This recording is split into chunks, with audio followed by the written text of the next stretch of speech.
વચનામૃત પાન 275 પત્રાંક 223 મુંબઈ ફાગણવદ 14 બુધ 1947. આ પત્ર પણ સૌભાગભાઈ ઉપર જ લખેલો છે. એમાં કૃપાલદેવ પહેલી ગાથા લખે છે. દેહાભિમાને ગલિતે વિજ્ઞાતે પરમાત્મની યત્ર યત્ર મનો યાતિ તત્ર તત્ર સમાધય. દેહાભિમાને ગલિતે વિજ્ઞાતે પરમાત્મની યત્ર યત્ર મનો યાતિ તત્ર તત્ર સમાધય. દેહાભિમાને ગલિતે, જેનું દેહાભિમાન ગલી ગયું. દેહાભિમાન એટલે દેહ તે જ હું, એ અભિમાન જેનું ગળી ગયું. અને વિજ્ઞાતે એટલે જેને જાણી લીધું, પરમાત્મની પરમાત્મા સ્વરૂપ જેને જાણી લીધું. યત્ર યત્ર મનો યાતિ, જ્યાં જ્યાં તેનું મન જાય છે, તત્ર તત્ર સમાધિ, ત્યાં ત્યાં તેને સમાધિ જ છે. કૃપાલે લખે છે એનો અર્થ નીચે. હું કરતા, હું મનુષ્ય, હું સુખી, હું દુઃખી, એ વગેરે પ્રકારથી રહેલો દેહાભિમાન તે જેનું ગળી ગયું છે અને સર્વોત્તમ પદરૂપ પરમાત્માને જેણે જાણ્યો છે, તેનું મન જ્યાં જ્યાં જાય છે, ત્યાં ત્યાં તેને સમાધિ જ છે. દેહાભિમાનની વ્યાખ્યા કરી. દેહ પ્રત્યે અભિમાન એટલે શું? તો કે હું કરતા. આ બધું જે જગતમાં જે હું કંઈ કરું છું ત્યારે જ બધું ઠીક થાય છે. આખું ઘર ચાલે હું છું તો જ ચાલે. નહીં તો શું તું મરી જાય એટલે બધા મરી જાય? બધા જીવે છે, પણ આ જીવને એમ રહે કે હું જ કરું છું તે સારું કરું છું, અને હું નહીં હોઉં તો આ કામ બગડી જાય. એટલે કહ્યું કે હું કરતા પરભાવનો, એમ જેમ જેમ જીવ જાણે તેમ તેમ અજ્ઞાની પડે બહુલ કર્મને ઘાણે. હું કરતા પરભાવનો, આત્મા તો નિશ્ચયને સ્વભાવનો કરતા છે, પણ પૂતગલનો કરતા હું. તો કે આ તારી ભ્રાંતિ છે, ભૂલ છે. કૃપાલ કે તણખલાના 2 ટુકડા તું નહીં કરી શકે. એ તો પૂતગલનું પરિણમન પૂતગલમાં પૂતગલથી થાય. આત્મા તો માત્ર ભાવ કરે, અને આ જાણે કે આ હું જ ઘર ચલાવું, બધું હું જ આ દુકાનદારી કરું વગેરે, તો જ બધું ઠીક થાય. હું કરું એ જ અજ્ઞાનતા, સકટનો ભાર જીમ શ્વાન તાણે. શ્વાન એટલે કૂતરો. કૂતરો ગાડા નીચે ચાલે એટલે એમ માને કે આ હું ચાલું છું તો જ ગાડું ચાલે. એ હું કરું એ જ અજ્ઞાનતા છે. જે કંઈ થઈ રહ્યું છે ઉદયાધીન થઈ રહ્યું છે, અને જીવોના પણ પુણ્ય પાપ પ્રમાણે થઈ રહ્યું છે, એમાં પોતે શું કરે છે? પોતે તો માત્ર ભાવ કરીને શુભાશુભ કર્મના બંધ કરે છે. એટલે જે દેહ પ્રત્યે અભિમાન, દેહ તે જ હું, એ ભાવ જેને છે તેને હું કરતા, હું આ સર્વનો કરતા હરતા હું જ છું, અને હું મનુષ્ય, અથવા હું સુખી છું અથવા હું દુઃખી છું, એ વગેરે પ્રકારથી રહેલું દેહાભિમાન, એ વગેરે વગેરે અનેક પ્રકાર છે. એથી રહેલું જે દેહ પ્રત્યે અભિમાન, દેહ તે જ હું, તે જેનું ગળી ગયું છે. દેહ તે હું નહીં, એ થઈ ગયું. હું તો દેહથી ભિન્ન આત્મા, એવી જેને સમજણ થઈ ગઈ, પ્રાપ્તિ થઈ ગઈ સ્વરૂપની. દેહાભિમાન જેનું ગળી ગયું છે, અને સર્વોત્તમ પદરૂપ પરમાત્મા. પરમાત્માનું પદ કેવું છે? સર્વોત્તમ, સર્વથી શ્રેષ્ઠ શુદ્ધ આત્મા. અને સર્વોત્તમ પદરૂપ પરમાત્માને જેણે જાણ્યો છે, એવો પોતાનો જ આત્મા, શુદ્ધ આત્મા, એ કંઈ બીજો નથી, નિશ્ચયને પોતાનો જ આત્મા જે શુદ્ધ સ્વરૂપને પામી ગયો તે જે આત્માએ દેહાભિમાન મૂકી દઈને સર્વોત્તમ પોતાના શુદ્ધ આત્મ સ્વરૂપને જાણી લીધું તેનું મન જ્યાં જ્યાં જાય છે ત્યાં ત્યાં તેને સમાધિ છે. જ્યાં જ્યાં જાય રાગદ્વેષ થાય નહીં. કેમ? તો કે મારા આત્મા સિવાય બધું પર છે. ઇષ્ટોપદેશ પૂજ્યપાદ સ્વામીએ લખ્યો છે, જેને સમાધિ શતક લખ્યું તે જ પૂજ્યપાદ સ્વામી. તેમાં એક ગાથા છે, નાની કેવા હોય તો કે બોલે પણ નથી બોલતા, ચાલે તોય અચાલ, સ્થિર આત્મા સ્થિત પ્રજ્ઞ તે જુએ ન રાખે ખ્યાલ. બોલે પણ નથી બોલતા, નાની બોલતા છતાં બોલતા નથી.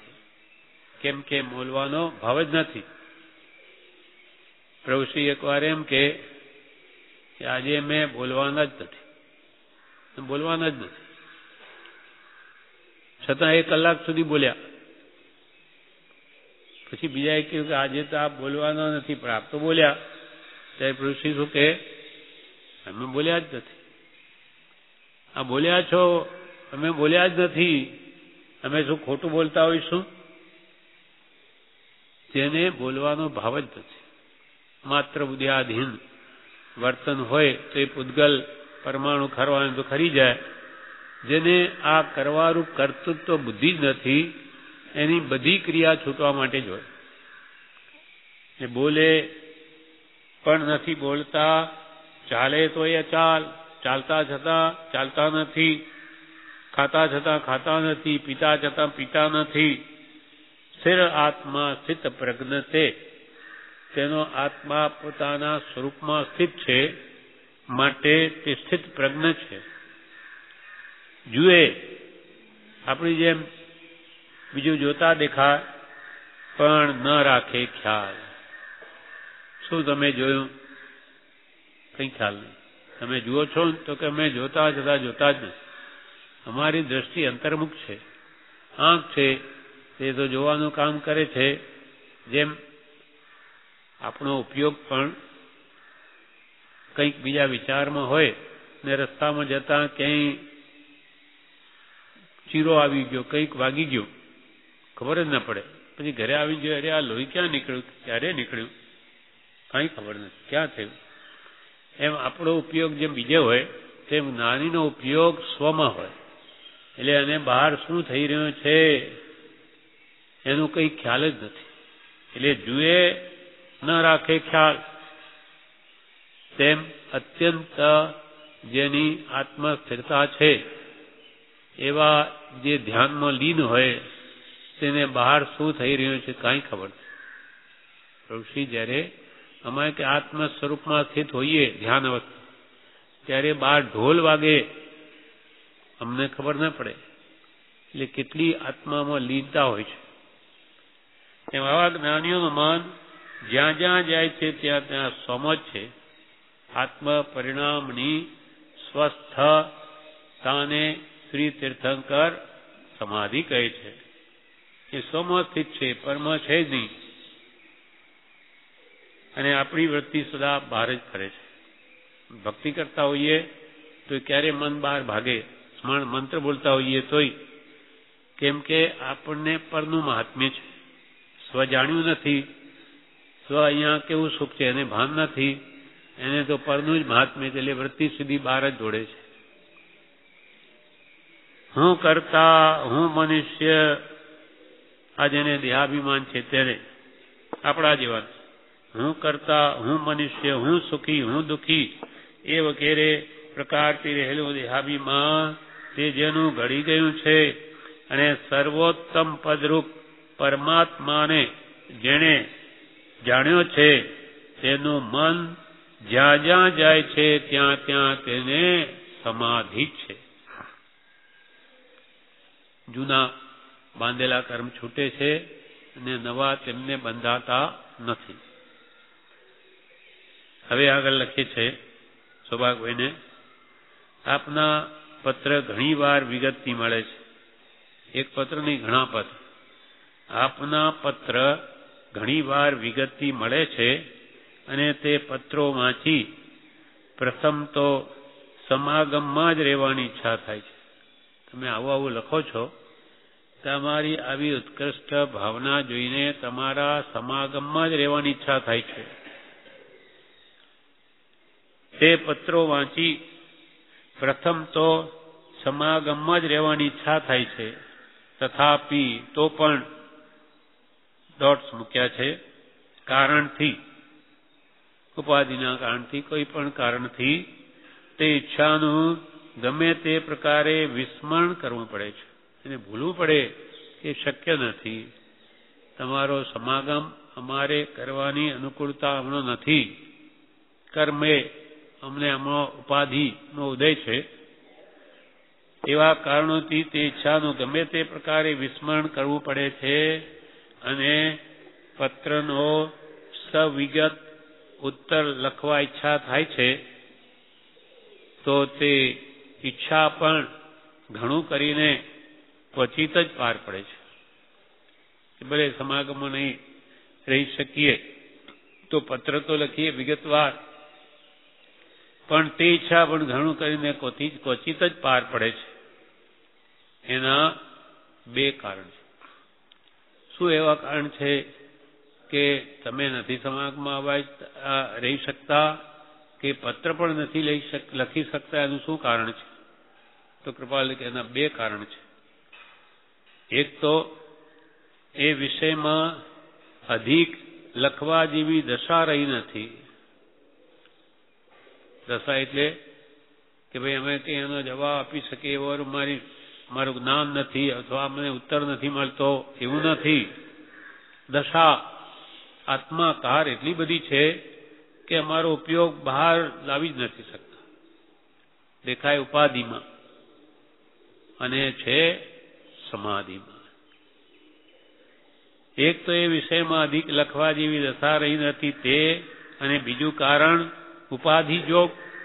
આટલી બધી ઉપાધિ છે અને આવા વિષયમાં અધિક લખવા જેવી દશા જ નથી. ચિત્ત આ તરફ વળતું જ નથી. ઉપાધિ તો હવે સકારણ આવી છે, તેમાં એ પણ ઉપલબ્ધ દ્રષ્ટિએ ભોગવી પડે છે, પણ પત્ર લખવામાં અમારું મન ચોંટતું જ નથી.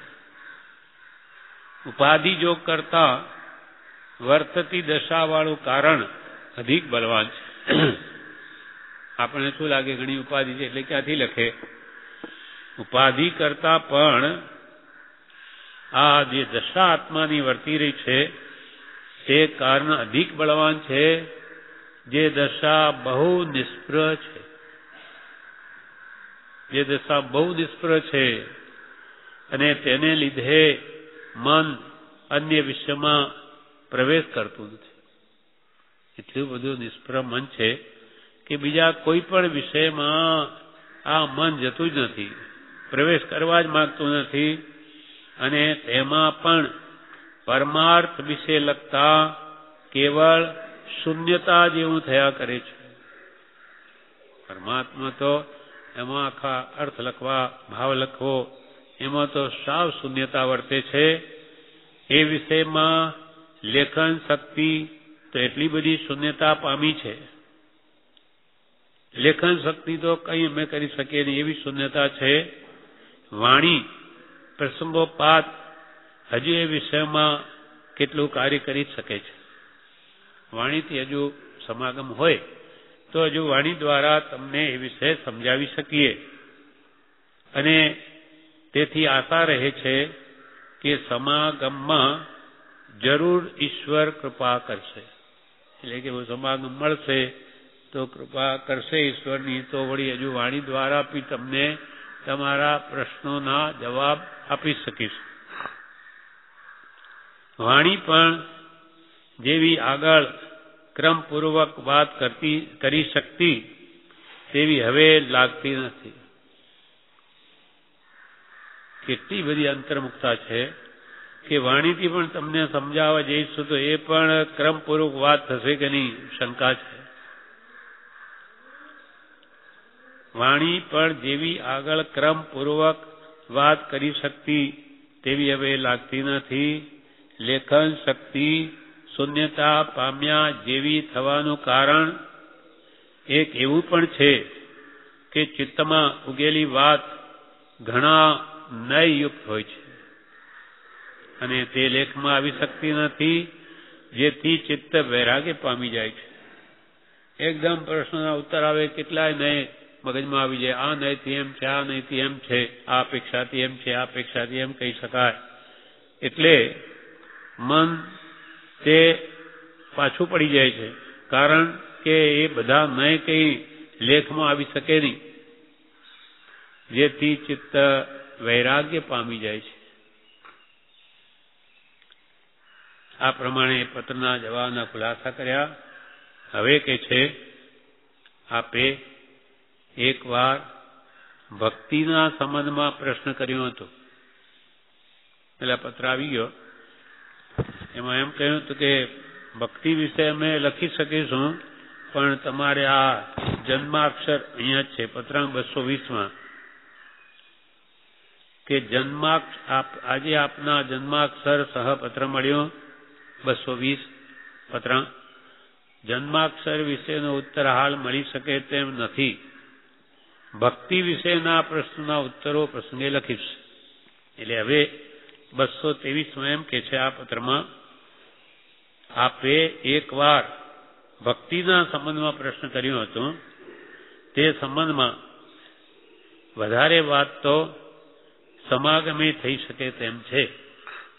બધામાં તે સમાગમ બધા ઠીક પડે છે અને ઘણું કરીને બધી વાતને માટે સમાગમ ઠીક લાગે છે.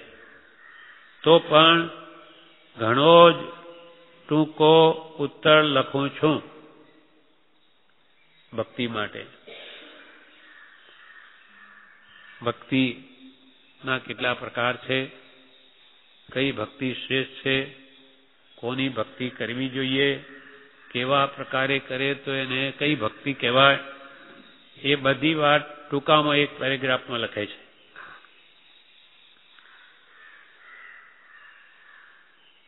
આપે એકવાર ભક્તિના સંબંધમાં પ્રશ્ન કર્યો હતો. તે સંબંધમાં વધારે વાત તો સમાગમે થઈ શકે તેમ છે અને ઘણું કરીને બધી વાતને માટે સમાગમ ઠીક લાગે છે. તો પણ ઘણો જ ટૂંકો ઉત્તર લખું છું. હવે જવાબ લખે છે ભક્તિ વિશે.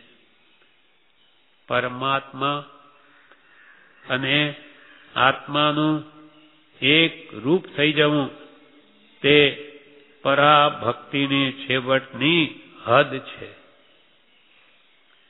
પરમાત્મા અને આત્માનું, આપણા આત્માનું પરમાત્મા સાથે એક રૂપ થઈ જવું તે પરાભક્તિની છેવટની હદ છે.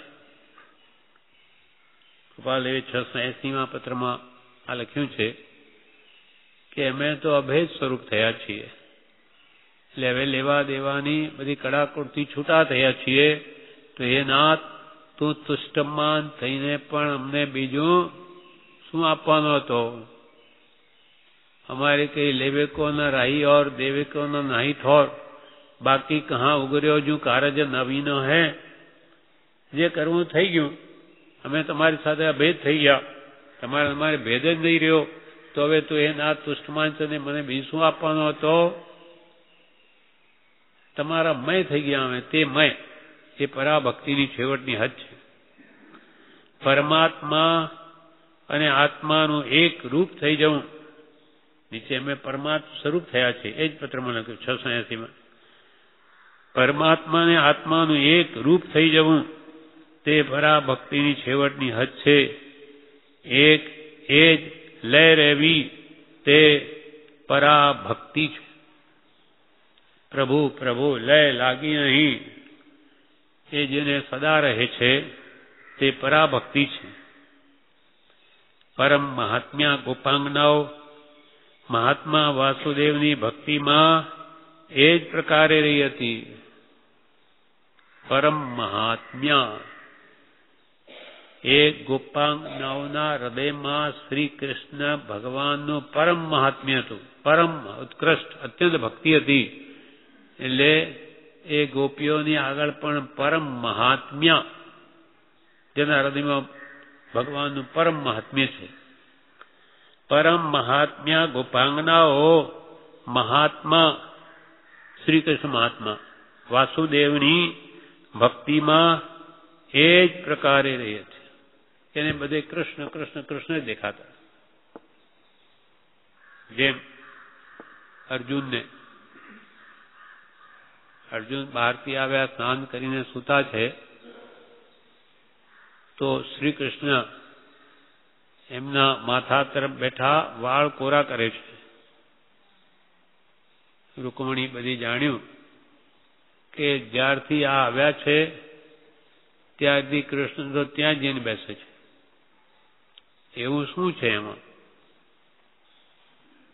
તો રૂકમણી પણ ત્યાં આવી. એને કે બેસ, તું બેસ. એ વાળ કોરા કરે છે, ઈશારાથી કે તું પણ કોરા કર. સ્નાન કરેલા એટલે કે પાણી નીકળી જાય, કોરા કર. પછી કૃષ્ણે એ અર્જુનના વાળને પોતાના ગાલે અડાડ્યા કે એમાંથી કૃષ્ણ તો સૂતા, અર્જુન તો સૂતા છે, છતાં વાળમાંથી, દરેક તારમાંથી કૃષ્ણ કૃષ્ણ કૃષ્ણ કૃષ્ણ એ ધબકારા થયા કરે છે. એ જ ઈશારાથી રૂકમણીને પણ કહ્યું, તું પણ આ વાળને ગાળે અડાડ. ગાલે એને અડાડ્યો તો એમાંય વાળમાંથી સૂતા છે, છતાં અંતરમાં એને એ જ રટણ છે, કૃષ્ણ કૃષ્ણ કૃષ્ણ કૃષ્ણ.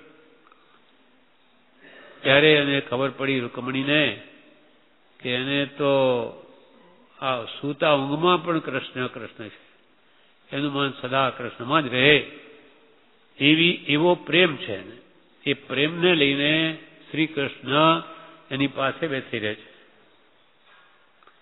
એવી રીતે ગોપાંગનાઓને પણ વાસુદેવ શ્રી કૃષ્ણ અત્યંત ભક્તિ, એટલે એની સાથે રાસ રમ્યા. વેદાંતમાં આવે એક ગોપીને એક કૃષ્ણ, પણ તે ગોપીઓને અભિમાન આવી ગયું કે અમે કેવી ભાગ્યશાળી, એ બધા સૂતા છે અને આપણે જુઓ રાત્રે ભગવાન કૃષ્ણ અમારી સાથે રમે છે. એવું અભિમાન આવ્યો કે એક કૃષ્ણ ન મળે, બધા જ રૂપ ગાયબ થઈ ગયા. એટલે અભિમાન જો આવ્યું તો બધા ગુણો નષ્ટ થઈ જાય. અને એવી ભક્તિ લાવવાની છે, પણ સાથે અભિમાન નહીં. એટલે અહીંયા કે છે પરમ મહાત્મ્યા ગોપાંગનાઓ મહાત્મા વાસુદેવની ભક્તિમાં એ જ પ્રકારે રહી હતી જે પ્રકારે અર્જુનની ભક્તિ હતી. એવી પરમાત્માને નિરંજન અને નિર્દેહ રૂપે ચિંતવ્યે જીવને એ લય આવવી વિકટ છે. જેમ કે આપણે નિરાકાર નિરંજન પરમાત્મા સિદ્ધ ભગવાન એનું ધ્યાન કરવું હોય તો કેવી રીતે કરીએ? કેવો આકાર છે ભગવાનનો કંઈ ખબર ન પડે.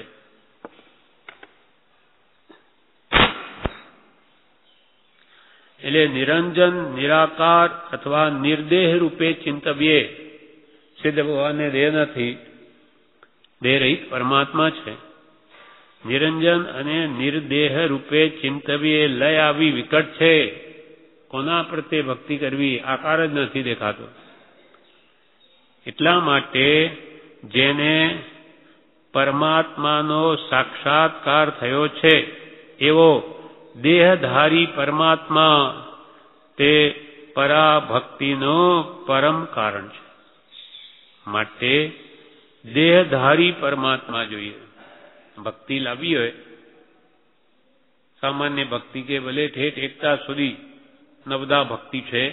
શ્રવણ, કીર્તન, ચિંતન, વંદન, સેવન, ધ્યાન, લઘુતા, સમતા, એકતા, નવધા ભક્તિ પ્રમાણ.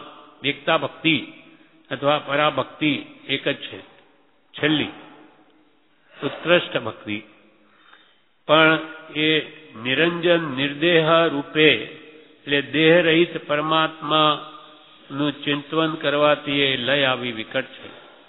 માટે જેને પરમાત્માનો સાક્ષાત્કાર થયો છે, એટલે જેના હૃદયમાં પરમાત્મા પ્રગટ થયા, એટલે કે પરમાત્મા સ્વરૂપ પ્રગટ્યું, એવા જ્ઞાની પુરુષો જે દેહધારી છે, એટલા માટે જેને પરમાત્માનો સાક્ષાત્કાર થયો છે એવો દેહધારી પરમાત્મા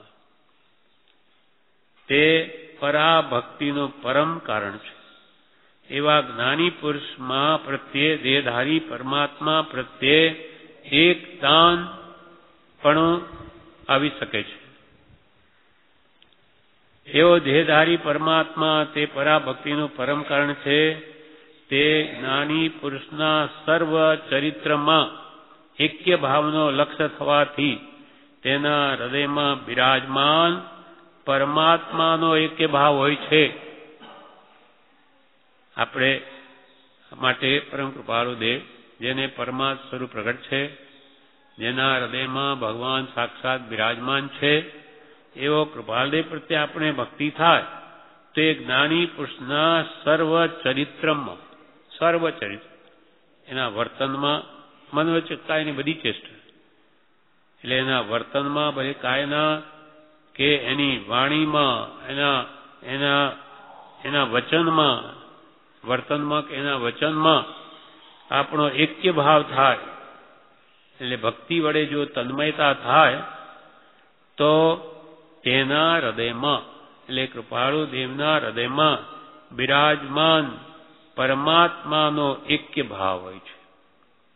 આપણે કૃપાળદેવ પ્રત્યે અત્યંત ભક્તિ કે પ્રેમ કરીએ, અત્યંત પ્રેમને ભક્તિનું નામ છે ભગવાન પ્રત્યે, તો કૃપાળદેવના હૃદયમાં સાક્ષાત પરમાત્મા સ્વરૂપ બિરાજમાન છે. તમનો દેહ છે એની ઓળખાણ માટે ખરેખર તો પૂજનીય વસ્તુ એમનો શુદ્ધ આત્મા છે. તે સહજાત્મ સ્વરૂપને પામેલો છે, શુદ્ધ આત્મા છે, પરમાત્મા સ્વરૂપ છે. તે પરમાત્મા ભાવનો એક્ય ભાવ હોય છે અને એ જ પરાભક્તિ છે. કૃપાળદેવની ભક્તિ એ પરમાત્માની ભક્તિ, કેમ કે પરમાત્મા સ્વરૂપ એમના હૃદયમાં પ્રગટ છે અને દેહધારી છે. માટે એવા પરમાત્મા પ્રત્યે ભક્તિ કરે તો એને ઠેઠ એકતા ભક્તિ સુધી પહોંચી શકે. આત્માને પરમાત્મા એકરૂપ થવું એ પરાભક્તિ સુધી પહોંચી શકે, કેમ કે એ દેહધારી પરમાત્મા છે. જ્યારે ભગવાન મહાવીર હાજર હતા અને ગૌતમ સ્વામી પણ હતા, ત્યારે ગૌતમ સ્વામી હાજર હતા એટલે તો શું કે ચાલો અમારા ગુરુ પાસે ચાલો, એમને ત્યાં જ લઈ જાય. ભગવાન મહાવીરની હાજરી છે, 1500 તાપસોની ત્યાં લઈ ગયા. પણ જ્યારે ભગવાન ન હોય ત્યારે કોણ છે? ત્યારે ગૌતમ સ્વામી આદિ આ ગણધર પુરુષો કે સદગુરુ ભગવંત જ છે, ચતુર્વિધ સંઘના ઉપરી. આજે પણ તીર્થંકરો તો 24 જ હોય, હજારો આચાર્ય હોય આવા કાળમાં વચ્ચે, અને એ જ માર્ગ ચલાવે. પણ આશ્રય ભગવાન તીર્થંકરનો જ લે, પોતાના ઘરનું કંઈ નહીં કહે. ભગવાને જેમ કહ્યું એ જ કહે, પણ ચતુર્વિધ સંઘના ઉપરી એ જ હોય છે. ત્યારે ભગવાન કહેવા ના આવે, એ તો ગયા સિદ્ધ બની ગયા, નિરાકાર બની ગયા. સાકાર આચાર્ય હોય પછી એ જ્ઞાની હોય તો જ્ઞાનમય બધું પ્રવર્તાવે, આચાર્ય અજ્ઞાની હોય તો બધું અજ્ઞાનમય પ્રવર્તન થાય. પણ ચતુર્વિધ સંઘના જૈન ધર્મ ઉપરી આચાર્ય ગણાય છે. એની આજ્ઞામાં સાધુ, સાધ્વી, શ્રાવક, શ્રાવિકા બધી એના આજ્ઞામાં ચાલે છે. એમ અહીંયા કે છે કે જેને પરમાત્મ સ્વરૂપ જે જ્ઞાની પુરુષના હૃદયમાં પ્રગટ છે તેની ભક્તિ કરવાથી આપણો પણ એ પરમાત્માના સાથે એક્ય ભાવ હોય છે અને એ જ પરાભક્તિ છે. અને પ્રત્યક્ષ હોવાથી એમના પ્રત્યે ભક્તિને લય આવવી સુલભ થાય છે. જ્ઞાની પુરુષ અને પરમાત્મામાં અંતર જ નથી, અને જે કોઈ અંતર માને છે તેને માર્ગની પ્રાપ્તિ પરમ વિકટ છે.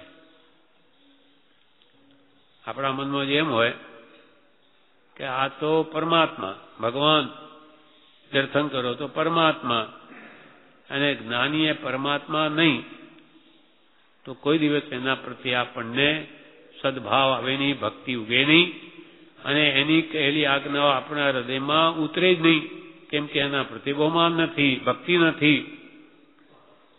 જ્યારે જ્ઞાની તો પરમાત્મા જ છે. કેવી રીતે? પંચ પરમેશ્વરી ભગવાન છે. અવકાર મંત્રમાં 5 મહાપુરુષો છે. કેવા મહાપુરુષ? એના જેવા બીજા કોઈ નહીં જગતમાં. હરિહંત ભગવાન, સિદ્ધ ભગવાન, આચાર્ય ભગવાન. ખાલી આચાર્ય નહીં, એ પણ ભગવાન છે.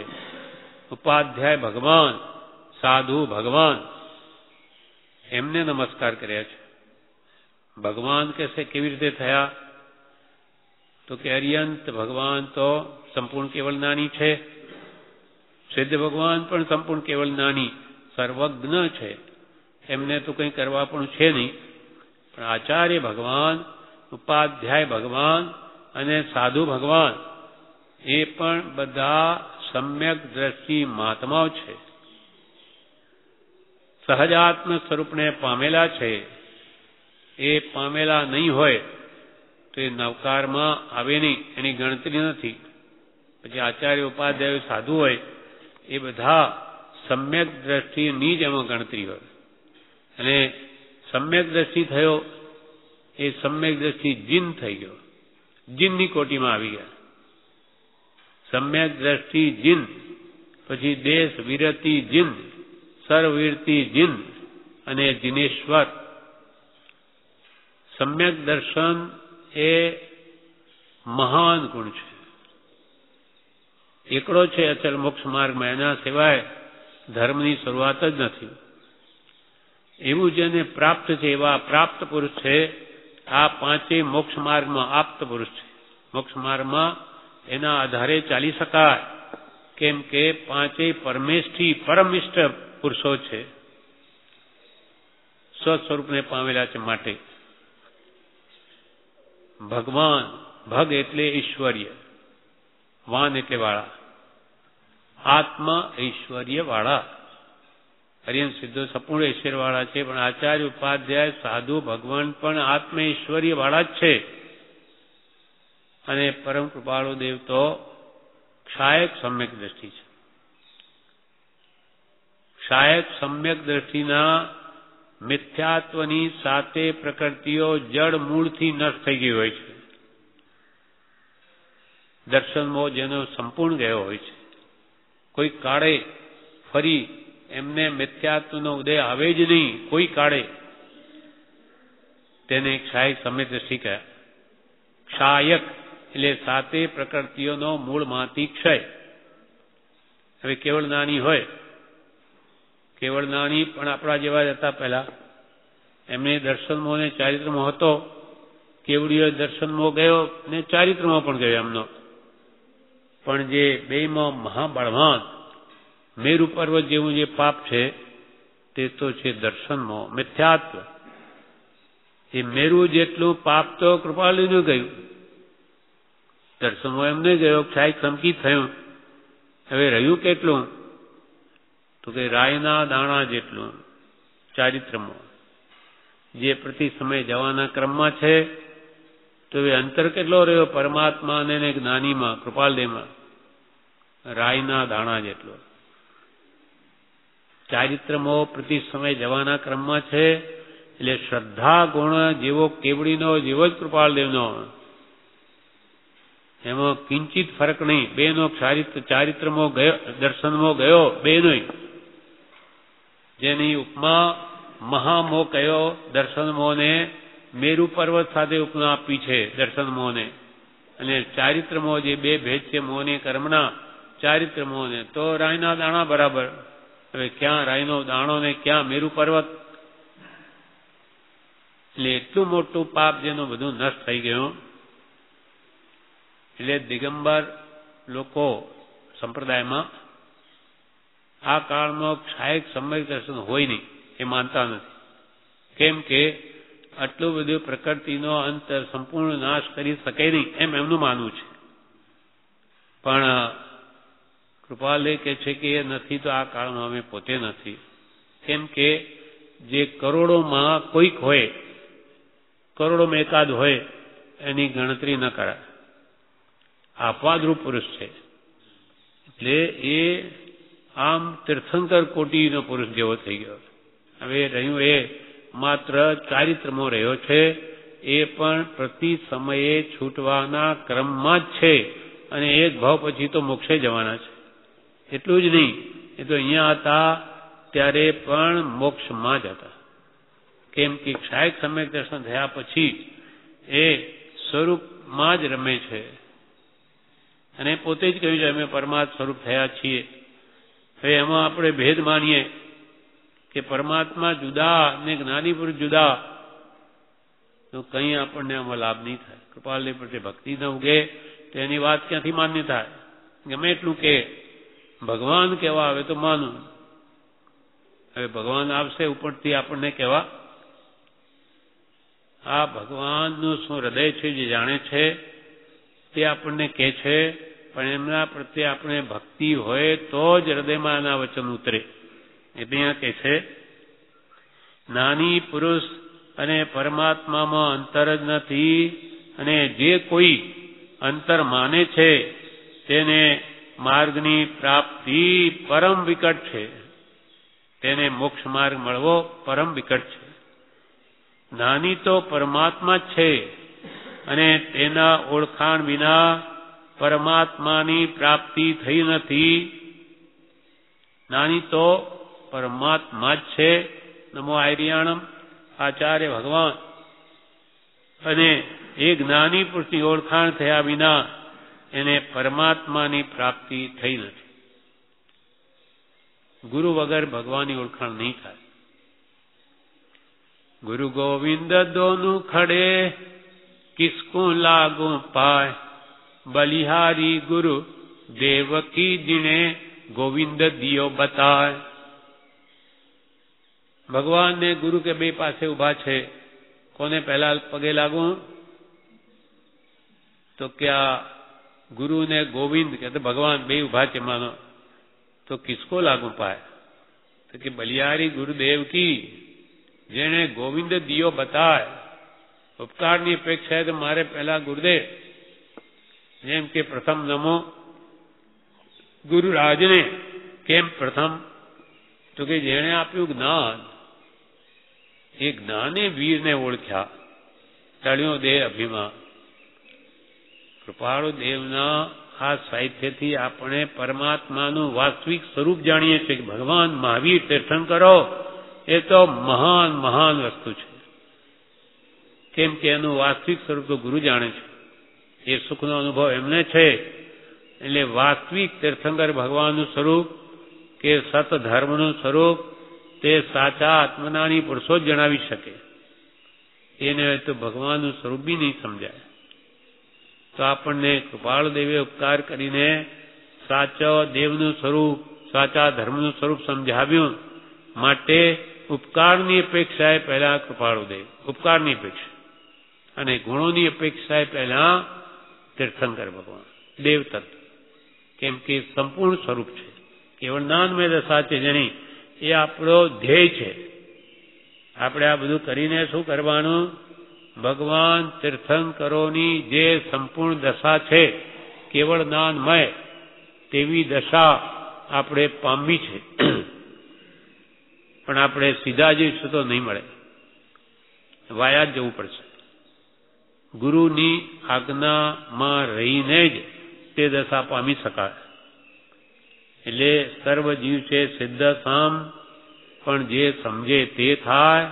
કેવી રીતે સમજે? સદગુરુ આજ્ઞા અને જીન દશા નિમિત્ત કારણમાં. બધા ભલે સિદ્ધ ભગવાન જેવા છે, એ સ્વરૂપ પ્રગટ કરવું હોય તો પહેલા ગુરુ આજ્ઞામાં રહો. ગુરુ કે એમ કરો બધું, તો તમારી દશા વધતા વધતા તમે તે સ્વરૂપ પામી શકશો. સદગુરુ આજ્ઞા અને લક્ષ્ય જીન દશાનું પણ બે છે નિમિત્ત. ભગવાને કંઈ કરી આપે નહીં કે ગુરુએ કંઈ કરી આપે નહીં. કરવું તો આપણે જ પડશે. પણ ગુરુ એ માર્ગે જઈ રહ્યા છે, તમને પણ બતાવે. એ માર્ગે તમે પણ ચાલો તો તમે પણ પહોંચી જશો.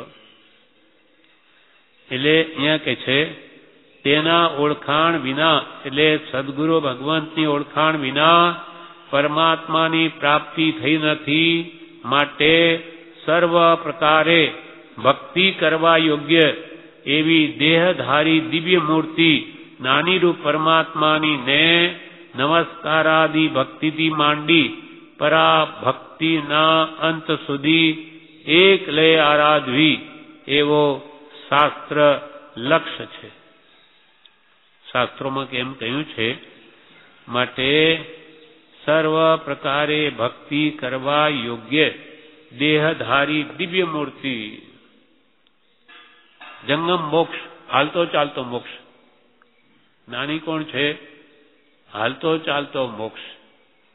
પરમાત્મા તો સિદ્ધ થઈને ત્યાં બિરાજમાન થઈ ગયા. તો આપણે કોણ કહેવા આવે? અહીંયા તરસ લાગી છે, અહીંયા કૃપાલે દ્રષ્ટાંત આપ્યું, અહીંયા મરી રહ્યો છું, પાણી લાવો. તો કે જાઓ, ક્ષીર સમુદ્ર દૂધનો છે, પી લો. ક્યાં છે? એ તો લાખો ગાઉ દૂર છે. અરે હું અહીંયા મરું છું, મને અહીંયા મારે જોઈએ. એટલામાં કોઈ પાણીનો લોટો લાવીને આપે અને તરસ છીપે એનાથી, તો એ કોનો ઉપકાર ગાવે? પેલા દૂધના ક્ષીર સમુદ્રનો ઘણો મોટો છે, આખો સમુદ્ર છે, કે અહીંયા મીઠા લોટાનો પાણી આપ્યો, મીઠા પાણીનો લોટો, એનો ગુણ ગાય? પ્રાણ તો મને એના બચાવે છે. એટલે ઉપકારની અપેક્ષા ગુરુ પ્રથમ, બાકી ગુણ તો આખો ક્ષીર સમુદ્ર અનંત ગુણનો ધામ એવા પરમાત્મા મહાન જ છે. એમાં કોઈ બે મત નથી. ગુરુને માનવાથી કંઈ પરમાત્મા ઓછા ન થાય, એ મોટા જ રહે. અહીંયા બી ભગવાનની ઉપર 51 ફૂટ ઊંચું શિખર બનાવ્યું. કેમ? કે એ સૌથી મહાન પુરુષ છે, સંપૂર્ણ પુરુષ છે, કેવળ નાની ભગવાન છે. જ્યારે ગુરુ ભગવાન તો પણ એ દશા માટેના પ્રયત્નશીલ છે ને આપણને પણ એ માર્ગ બતાવે છે, કેમ કે એ જાણે છે. એટલે અહીંયા ભગવાન કૃપાલુ કે કહેવા નહીં આવે તમને, પણ નાની હશે તો તમારા કેવા દોષો છે, શું કરવું જોઈએ બતાવે. એટલે સર્વ પ્રકારે ભક્તિ કરવા યોગ્ય એવી દેહધારી દિવ્ય મૂર્તિ જ્ઞાનીરૂપ પરમાત્માની ને ક્યાંથી લગાવીને નમસ્કારાદિ ભક્તિથી માંડી, શરૂઆત ત્યાંથી કરી પરા ભક્તિને અંત સુધી એક લયારા. તમે એક મેક થઈ જાઓ પરમાત્મા સાથે, ત્યાં સુધી તમે જ્ઞાની ગુરુની ભક્તિ કરો એવો શાસ્ત્ર લક્ષ્ય છે. સંપ્રદાયમાં એવું જ છે. ખાલી દેરાસરમાં તો ભગવાનની પૂજા કરે, ચૈત્યવંદન કરી આવી જાય. બધી ક્રિયાઓ ક્યાં થાય? ગુરુ આગળ થાય, અપાશ્રમ. સામાયિક ત્યાં થાય, પ્રતિક્રમણ ત્યાં થાય, કોઈ આજ્ઞા પ્રત્યાખ્યાન પચકાન લેવું હોય તો ગુરુ આપે. વ્યાખ્યાન બી ગુરુ પાસે જ થાય. ત્યાં મંદિરમાં ભગવાન તો કંઈ બોલતા નથી, વ્યાખ્યાન પણ ગુરુ કરે. અપાશ્રમમાં બધી ક્રિયા ગુરુ આગળ જ થાય છે. તેમ આપણે અહીંયા એવું છે, બધી ક્રિયા ગુરુ આગળ થાય છે. આપણા ગુરુ પરમ કૃપાળુ દેવ આપણું અપાશ્રમ છે, અહીંયા બધી ક્રિયા આપણે કરીએ છીએ. બધું એક જ છે. ત્યાં દર્શન કરીએ, ચૈત્યવંદન કરીએ, એ ધ્યેય છે આપણો. બાકી બધું એક જ છે. એમ અંત સુધી એક લક્ષ્ય આરાધવી, નમસ્કારથી ભક્તિથી માંડી પરાભક્તિને અંત સુધી એક લક્ષ્ય આરાધવી એવો શાસ્ત્ર લક્ષ્ય છે. પરમાત્મા દેહધારી રૂપે થયો છે, એમ જ નાની પુરુષ પ્રત્યે જીવને બુદ્ધિ થયે ભક્તિ ઉગે છે. આ પરમાત્માએ દેહ ધારણ કર્યો એવો ભાવ આવે ત્યારે જ્ઞાની પુરુષ પ્રત્યે જીવને ભક્તિ ઉગે છે. અને તે ભક્તિ ક્રમે કરી પરાભક્તિરૂપ હોય છે. એટલે કૃપાલદેવ પરમાત્મા જ છે, શુદ્ધ ચેતન સ્વરૂપ સ્વામી છે, સહજાત્મ સ્વરૂપમય છે.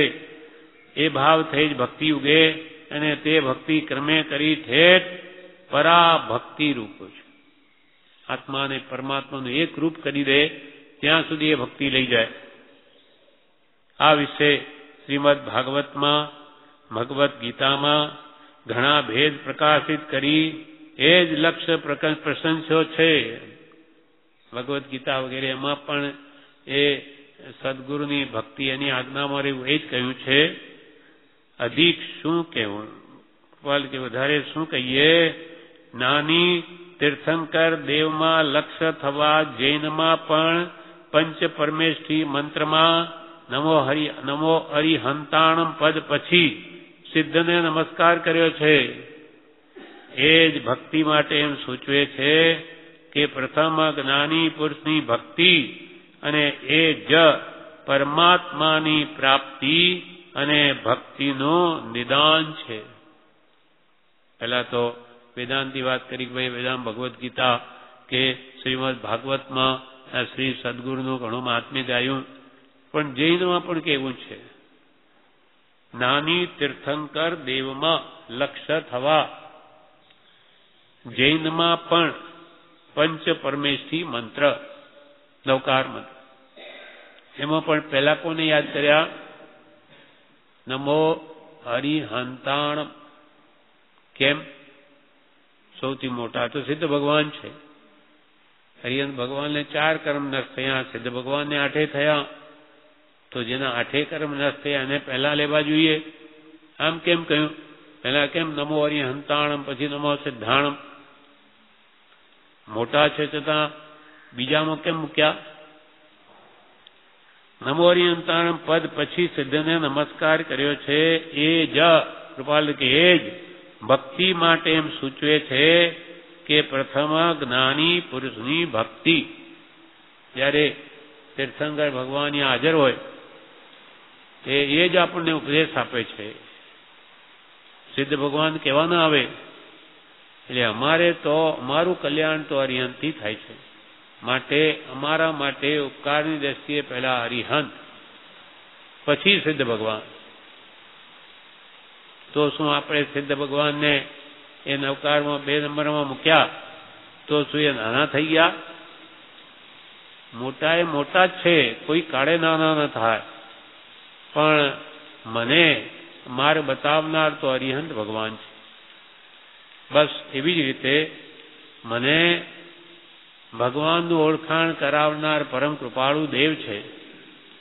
એ મને હરિહંતનું સ્વરૂપ યથાર્થ સમજાવે કે સાચા આત્મધર્મનું સ્વરૂપ અહિંસા પરમો ધર્મનું સમજાવે. માટે ઉપકારની દ્રષ્ટિએ પહેલા પરમ કૃપાળુ દેવ, ઉપકારની દ્રષ્ટિએ. ગુણોની દ્રષ્ટિએ ભગવાન તીર્થંકરો. એટલે પ્રથમ નમો ગુરુરાજને કે જેણે આપ્યું જ્ઞાન, એ જ્ઞાન દ્વારા જો ભગવાન મહાવીરનો મહાત્મ્ય સમજી શક્યો, નહીં તો મને ખબર નહીં હોત.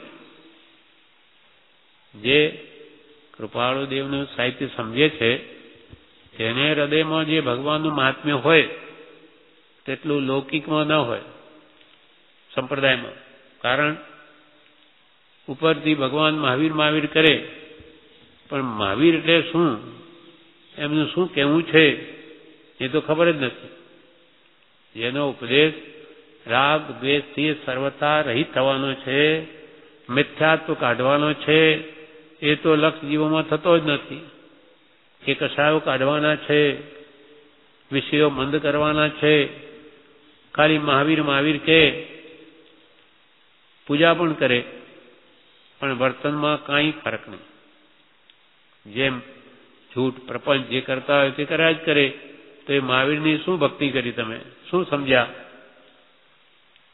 અને આવા વિતરાગ પાસે પણ સંસારની માંગણી કરે. એ પાછા અનંતાન મંદિર કસાયને ગાઢ કરે છે. પણ કોણ સમજાવે એમને? કેમ કે ગુરુ સમજાવનાર સદગુરુ નથી. માટે ભગવાનનું વાસ્તવિક સ્વરૂપ ક્યાંથી સમજાય? એટલે સૌથી પહેલા મોક્ષ માર્ગમાં સાચા જ્ઞાની પુરુષની અત્યંત આવશ્યકતા છે. એ મળ્યા તો એનું બધું સીધું થઈ જાય. દેવનું સ્વરૂપ, ધર્મનું સ્વરૂપ. અને ગુરુ જો અજ્ઞાની છે તો કોઈ કાળે એ સાચું સમજી શકે જ નહીં. અને અનંત કાળમાં જે આપણે ભૂલ થઈ છે ત્યાં જ થઈ છે. સાચા પુરુષ મળ્યા નથી. મળ્યા તે ગુરુ મળ્યા, કાં સ્વચ્છંદે વર્તન કર્યું, તેથી આજ સુધી ભટકીએ છીએ. હવે કૃપાલી મળ્યા છે તે અદભુત મહાત્મ્ય ભગવંતોનું બતાવે છે કે ધર્મનો આત્મધર્મનો જે પ્રાય લોપ થઈ ગયો છે, એટલે વાસ્તવિક ધર્મનું સ્વરૂપ અને તીર્થંકરોનું સ્વરૂપ પરમ કૃપાળુ દેવ જ આ કાળમાં સમજાવી શકે છે, કેમ કે પોતે તે સ્વરૂપને પામેલા છે. માટે આ પ્રમાણે ત્યાં સુધી આ પેરેગ્રાફ સુધી આપણે વાંચ્યું. હવે બીજું એક પ્રશ્ન કરીને આગળ લખે છે, તે વાત આવતીકાલે. વચનામૃત પાન 275, પત્રાંક 223, મુંબઈ, ફાગણવદ 14, બુધ 1947. દેહાભિમાને ગલિતે વિજ્ઞાત્મે પરમાત્મની યત્ર યત્ર મનોયાતિ તત્ર તત્ર સમાધ. હું કરતા, હું મનુષ્ય, હું સુખી, હું દુઃખી એ વગેરે પ્રકારથી રહેલું દેહાભિમાન તે જેનું ગળી ગયું છે અને સર્વોત્તમ પદરૂપ પરમાત્માને જેણે જાણ્યો છે તેનું માન જ્યાં જ્યાં જાય છે ત્યાં ત્યાં તેને સમાધિ જ છે. આપના પત્ર ઘણીવાર વિગતથી મળે છે. સૌભાગ્યભાઈ ઉપર છે આ પત્ર. આપના પત્ર ઘણીવાર વિગતથી મળે છે અને તે પત્રોમાંથી પ્રથમ તો સમાગમમાં જ રહેવાની ઈચ્છા થાય છે, તથાપી કારણથી તે ઈચ્છાનું ગમે તે પ્રકારે વિસ્મરણ કરવું પડે છે અને પત્રનો સવિગત ઉત્તર લખવા ઈચ્છા થાય છે તો તે ઈચ્છા પણ ઘણું કરીને ક્વચિત જ પાર પડે છે. એના બે કારણ છે. એક તો એ વિષયમાં અધિક લખવા જેવી દશા રહી નથી તે, અને બીજું કારણ ઉપાધિ યોગ કરતા વર્તતી દશાવાળું કારણ અધિક બળવાન છે, જે દશા બહુ નિષ્પ્રહ છે અને તેને લીધે મન અન્ય વિષયમાં પ્રવેશ કરતું નથી અને તેમાં પણ પરમાર્થ વિશે લખતા કેવળ શૂન્યતા જેવું થયા કરે છે. એ વિષયમાં લેખન શક્તિ તો એટલી બધી શૂન્યતા પામી છે. વાણી પ્રસંગોપાત હજુ એ વિષયમાં કેટલું કાર્ય કરી શકે છે અને તેથી આશા રહે છે કે સમાગમમાં જરૂર ઈશ્વર કૃપા કરશે. વાણી પણ જેવી આગળ ક્રમપૂર્વક વાત કરી શકતી તેવી હવે લાગતી નથી. લેખન શક્તિ શૂન્યતા પામ્યા જેવી થવાનું કારણ એક એવું પણ છે કે ચિત્તમાં ઉગેલી વાત ઘણા નયુક્ત હોય છે અને તે લેખમાં આવી શકતી નથી, જેથી ચિત્ત વૈરાગ્ય પામી જાય છે. આપે એકવાર ભક્તિના સંબંધમાં પ્રશ્ન કર્યો હતો. તે સંબંધમાં વધારે વાત તો સમાગમે થઈ શકે તેમ છે અને ઘણું કરીને બધી વાતને માટે સમાગમ ઠીક લાગે છે. તો પણ ઘણો જ ટૂંકો ઉત્તર લખું છું. પરમાત્મા અને આત્માનું એક રૂપ થઈ જવું તે પરાભક્તિની છેવટતી હદ છે. એક જ લય રહેવી તે પરાભક્તિ છે. પરમ મહાત્મ્યા ગોપાંગનાઓ મહાત્મા વાસુદેવની ભક્તિમાં એ જ પ્રકારે રહી હતી. પરમાત્માને નિરંજન અને નિર્દેહ રૂપે ચિંતવ્યે જીવને એ લય આવી વિકટ છે. એટલા માટે જેને પરમાત્માનો સાક્ષાત્કાર થયો છે એવો દેહધારી પરમાત્મા તે પરાભક્તિનું પરમ કારણ છે. તે જ્ઞાની પુરુષના સર્વ ચરિત્રમાં એક્ય ભાવનો લક્ષ્ય થવાથી તેના હૃદયમાં બિરાજમાન પરમાત્માનો એક્ય ભાવ હોય છે અને એ જ પરાભક્તિ છે. જ્ઞાની પુરુષ અને પરમાત્મામાં અંતર જ નથી અને જે કોઈ અંતર માને છે તેને માર્ગની પ્રાપ્તિ પરમ વિકટ છે. જ્ઞાની તો પરમાત્મા જ છે અને તેના ઓળખાણ વિના પરમાત્માની પ્રાપ્તિ થઈ નથી. માટે સર્વ પ્રકારે ભક્તિ કરવા યોગ્ય એવી દેહધારી દિવ્ય મૂર્તિ જ્ઞાની રૂપ પરમાત્માની ને નમસ્કારાદિક ભક્તિથી માંડી પરા ભક્તિના અંત સુધી એકલે આરાધવી એવો શાસ્ત્ર લક્ષ છે. પરમાત્મા આ દેહધારી રૂપે થયો છે, એમાં જ નાની પુરુષ પ્રત્યે જીવને બુદ્ધિ થઈ ભક્તિ ઉગે છે, અને તે ભક્તિ ક્રમે કરી પરા ભક્તિ રૂપ હોય છે. આ વિશે શ્રીમદ ભાગવતમાં, ભગવદ્ ગીતામાં ઘણા ભેદ પ્રકાશિત કરી એ જ લક્ષ્ય પ્રશંસ્યો છે. અધિક શું કહેવું. નાની તીર્થંકર દેવમાં લક્ષ્ય થવા જૈનમાં પણ પંચ પરમેશ્વરી મંત્રમાં નમો અરિહંતાણમ પદ પછી સિદ્ધને નમસ્કાર કર્યો છે. એ જ ભક્તિ માટે એમ સૂચવે છે કે પ્રથમ નાની પુરુષની ભક્તિ અને એ જ પરમાત્માની પ્રાપ્તિ અને ભક્તિનું નિદાન છે.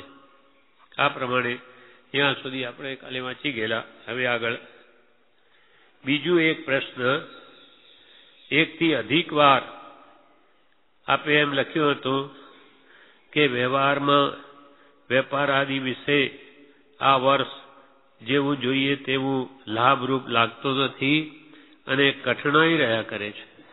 તો ભાગભાઈ કૃપાલે લખે છે કે બીજું એક પ્રશ્ન, એક વાર ની અનેક વાર તમે એમને લખ્યું છે કે વ્યવહારમાં વેપાર આદિ જે કરવા પડે એ વેપાર આદિ વિશે આ વર્ષ જોઈએ તેવું લાભરૂપ લાગતું નથી અને કઠણાઈ રહ્યા કરે છે, મુશ્કેલી પડે છે વ્યવહાર ચલાવવામાં, એટલે એનો કઈ ઈલાજ કરો એમ વારંવાર તમે અમને લખો છો.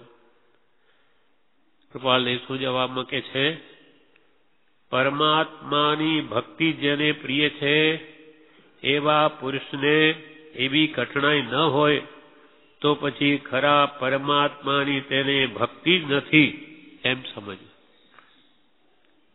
ભક્તને તો કઠણાઈ જ હોય તો જ એને સાચી ભક્તિ સદા એના હૃદયમાં જાગૃત રહે, નહીં તો પાછો ભોમાં પડી જાય.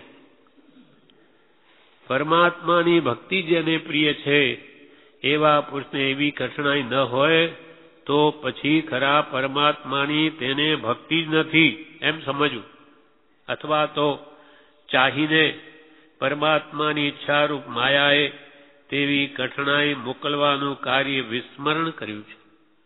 આ તો ભગવાન ભૂલી ગયા કે ભક્તને કઠણાઈ ના આપી, અથવા તો ચાહીને પરમાત્માની ઈચ્છારૂપ માયાએ તેવી કઠણાઈ મોકલવાનું કાર્ય વિસ્મરણ કર્યું છે.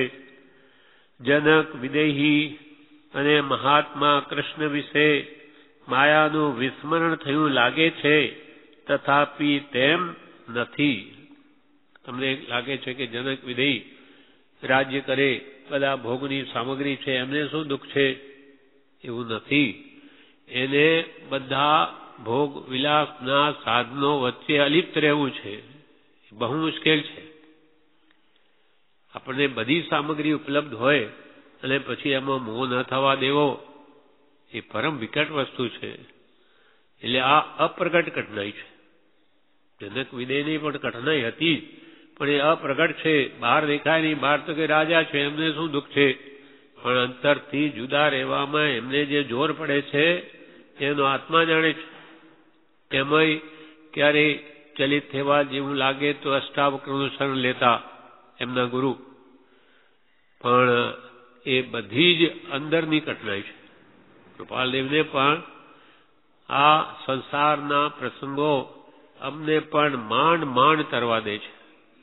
માંડ માંડ કેટલી અદભુત આત્મશક્તિ જેની પાસે છે એને આ સંસાર માંડ માંડ તરવા દે છે.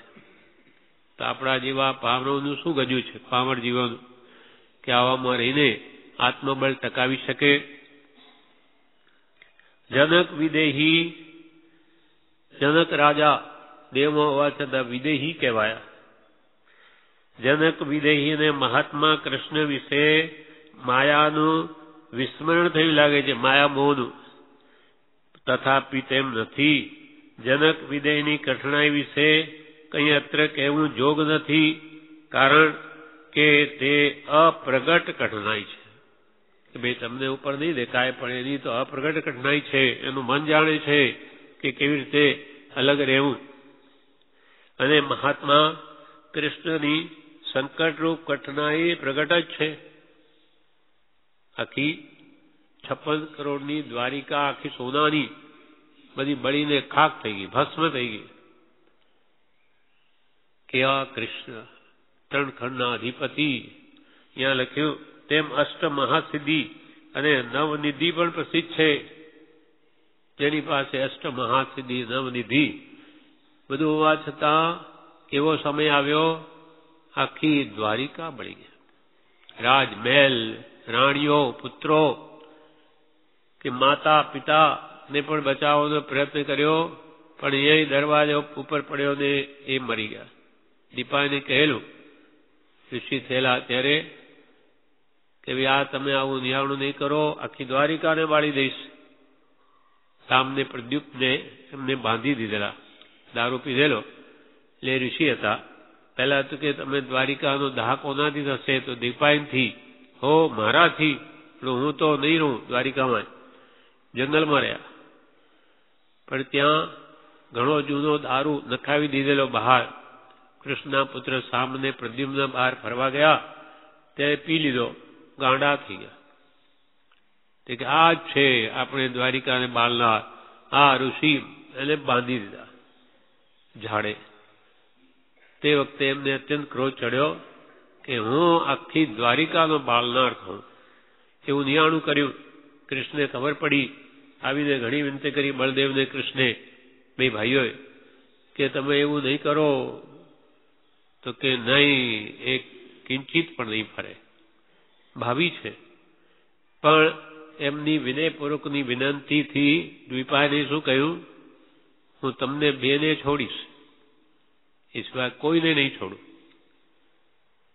તો સામને પ્રદ્યુમ્ન જેના નિમિત્તે આ બધું થયું, એ તો ત્યાંથી જઈને દીક્ષા લઈ લીધી, એટલે એમને તો કંઈ થયું નહીં. અને પછી જાણે માતા પિતાને તો બહાર કાઢી લઉં, એમને રથ લઈને જેવા દરવાજા નીચે આવ્યા બહાર કાઢવા, દરવાજો ભૂસ થઈને ઉપર પડ્યો, માતા પિતા મરી ગયા. નજર ચમક જુએ છે બધું, આખી દ્વારિકાને બળતી, પણ કાંઈ કરી શકતા. પણ સમ્યક દ્રષ્ટિ છે એટલે બધું ક્ષમતાએ સહન કરે છે. પછી વિચાર આવ્યો કે હવે જવું ક્યાં, આપણે રહેવાનું સ્થાન નહીં, કहीं જવું ક્યાં. તો બળદેવે કહ્યું કે આપણે પાંડવોને ત્યાં જઈએ. તો કે એમને તો આપણે પહેલા એવી રીતે કરેલું છે અમુક નારાજ. તો કે નહીં, એ બહુ ભલા માણસ, સજ્જન પુરુષો છે, એ આપણને આવકાર આપશે. પણ ત્યાં જવા નીકળ્યા છે. રસ્તામાં થાક લાગ્યો, સૂતા છે, અને ત્યાં બળદેવ પાણી લેવા ગયા છે ભાઈ. એટલામાં એ ત્યાં ફરે છે, શું નામ એનું, જરાકુમાર, કે મારા નિમિત્તે કૃષ્ણનું મૃત્યુ થશે, એ પણ ત્યાં હું જંગલમાં જઈશ, અહીંયા મારા નિમિત્તે મરે. પણ ભાવી ટળે. એને થયું કે આ કઈ આંખ છે હરણની, એના પદ્મમાં ચિહ્ન હતું શ્રી કૃષ્ણે. એને તાકીને બાણ માર્યું. જેવું એ પેઠો એના પગમાં, હા, એકદમ અવાજ, અરે આ તો પુરુષનો અવાજ છે, આ કોણ છે? ત્યાં જ જોઈએ કે શ્રી કૃષ્ણ. અરે આ શું થયું? કૃષ્ણ પણ ક્ષાયક સમ્યકદર્શી છે. તે વખતે તો શું કહ્યું, તું અહીંયાથી ચાલ્યો જા, નહીં તો હમણાં બળદેવ આવશે, તને મારી નાખશે, તને જીવતો નહીં છોડે. કેમ કે બે ભાઈઓ પ્રત્યે અત્યંત પ્રેમ હતો.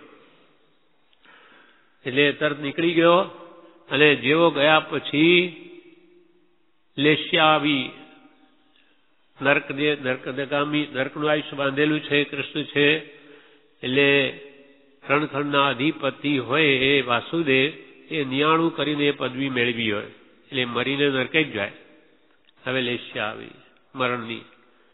અને વિચાર આવ્યો, હું આટલા યુદ્ધમાં ક્યાંય હાર્યો નહીં, અને આ મને મારીને ચાલ્યો ગયો, મેં કેમ જવા દીધો? મારવાના ભાવ થઈ ગયા. આવી રૌદ્ર ધ્યાનની લેસ્યા આવી, અને એમાં દેહ છોડીને નરકમાં ગયા. એમ જૈનની દ્રષ્ટિએ કહેવાય છે. છતાં ક્ષાયક સમ્યક દ્રષ્ટિ છે.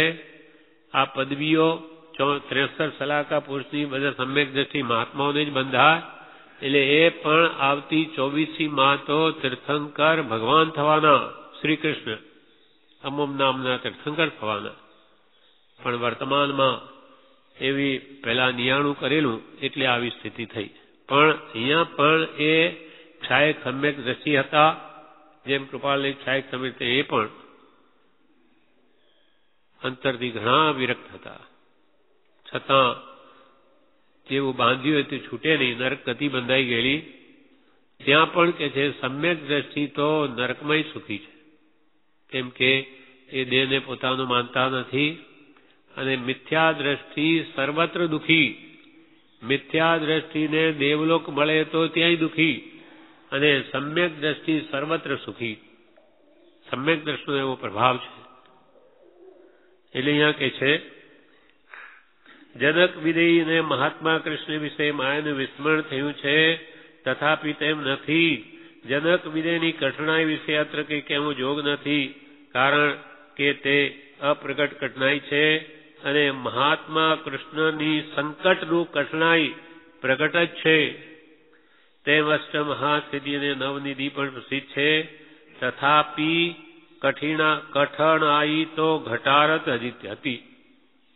ઘટારત હતી કે ભક્તને તો કઠણાઈ હોવી જોઈએ એમ કે છે. પણ તથાપિ કઠણાઈ તો ઘટારત જ હતી અને હોવી જોઈએ. એ કઠણાઈ માયાની છે. શાની કઠણાઈ? માયા મોહ ન વધે એની કઠણાઈ. કેમ કે બધી અનુકૂળતા હોય તો માયા મોહમાં એનું આકર્ષણ થાય, પણ બધું દુઃખરૂપ હોય તો માયા મોહમાં ક્યાં મન ખેંચાય? એ કઠણાઈ માયાની છે. અને પરમાત્માના લક્ષની તો એ સરલાઈ છે. પરમાત્માના લક્ષની એટલે દુઃખમાં તો આત્માનો લક્ષ સહેજે રહે. દુઃખમાં બ્રહ્મચારીએ એક પત્રમાં લખ્યું છે કે સુખમાં તો એને સોની સાંભળે, દુઃખમાં ભગવાન સાંભળે. ત્યાં મને દુઃખ ક્યાંથી આવ્યું? સુખ ઘણું હોય તો કે ભાઈ હવે શું, પૈસા ઘણા છે, દાગીના ગઢાવો, કંઈક મેળવો, હીરાના કરાવો, કે ક્યાં વિદેશ ફરવા જઈએ, કે બંગલા બંધાવીએ, કે ગાડીઓ લાવીએ નવી નવી. ઘણા પૈસા આવે તે આવું સૂજે, એને ભક્તિ ન સૂજે. એટલે મોટા ભાગે પૈસાદારોને ધર્મમાં અંદરમાં ઉતરવો બહુ વિકટ છે. એટલે એ કે છે એ કઠણાઈ માયાની છે. અને પરમાત્માના લક્ષની તો એ સરળાઈ છે. પરમાત્માનું લક્ષ તો એને સહેજે રહે જેને માયા ન હોય ત્યાં. અને એમ જ હો કૃપાલ કે એમાં અમારી સંમતિ. એમ જ હો. અહીંયા 3 ચોકડી મૂકી છે.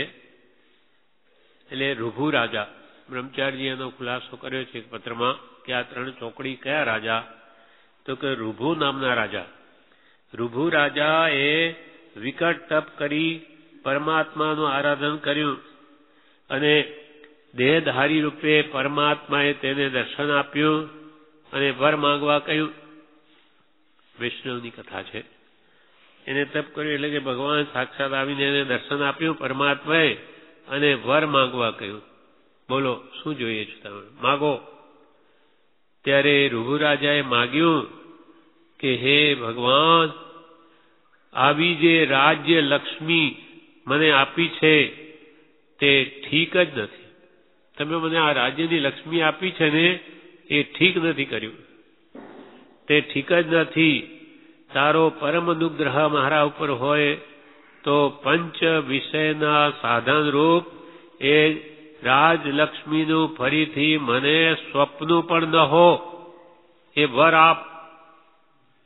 પરમાત્મા દિંગ થઈ જઈ. તથાસ્તુ કઈ સ્વધામ ગત થયા. પરમાત્મા દિંગ થઈ ગયા. આશ્ચર્ય તેમને શું માંગે છે? દુઃખ માંગે. 5 ઇન્દ્રિયના વિષયોની બધી ઉપલબ્ધિ છે જેને, એવી રાજ્યલક્ષ્મી એનું તો મને સ્વપ્ન પણ નહીં આવજો કોઈ દિવસ, કેમ એમાં મને ભગવાન ભૂલાઈ જાય છે. એ વર આપ,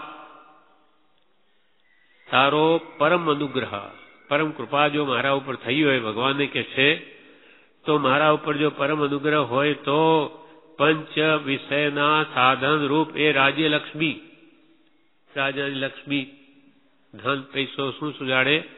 પંચ વિષયના સાધનો. તો પંચ વિષયના સાધનો એ રાજલક્ષ્મીનું ફરીથી મને સ્વપ્નો પણ ન હો, સ્વપ્નમાં પણ મને એવું ના આવો. એ વર આપ, પરમાત્મા દિવ્ય થઈ જઈ, તથાસ્તુ, કે તમને ફલીભૂત થાવ, કઈ પરમાત્મા સ્વધામગત થયા. એટલે આવા દ્રષ્ટાંતો આપીને સૌભાગ્યને શું કહે છે કે જેને બધી વસ્તુ હતી એવા ભક્તોએ તો આવી માંગણી કરી છે કે મારે કંઈ નહીં જોઈએ, સાધન લઈ જાઓ, મને દુઃખ આપ. તો તમને ભગવાને આપ્યું છે, એમાં શું ખેદ કરો છો? કહેવાનો આશય એવો છે, કૃપાલય કે છે, કહેવાનો આશય એવો છે કે એમ જ યોગ્ય છે. વારંવાર કૃપાલય યોગ્ય છે, એમ જ યોગ્ય છે, એમ જ યોગ્ય છે. અને અમારી પણ એ સંમતિ છે.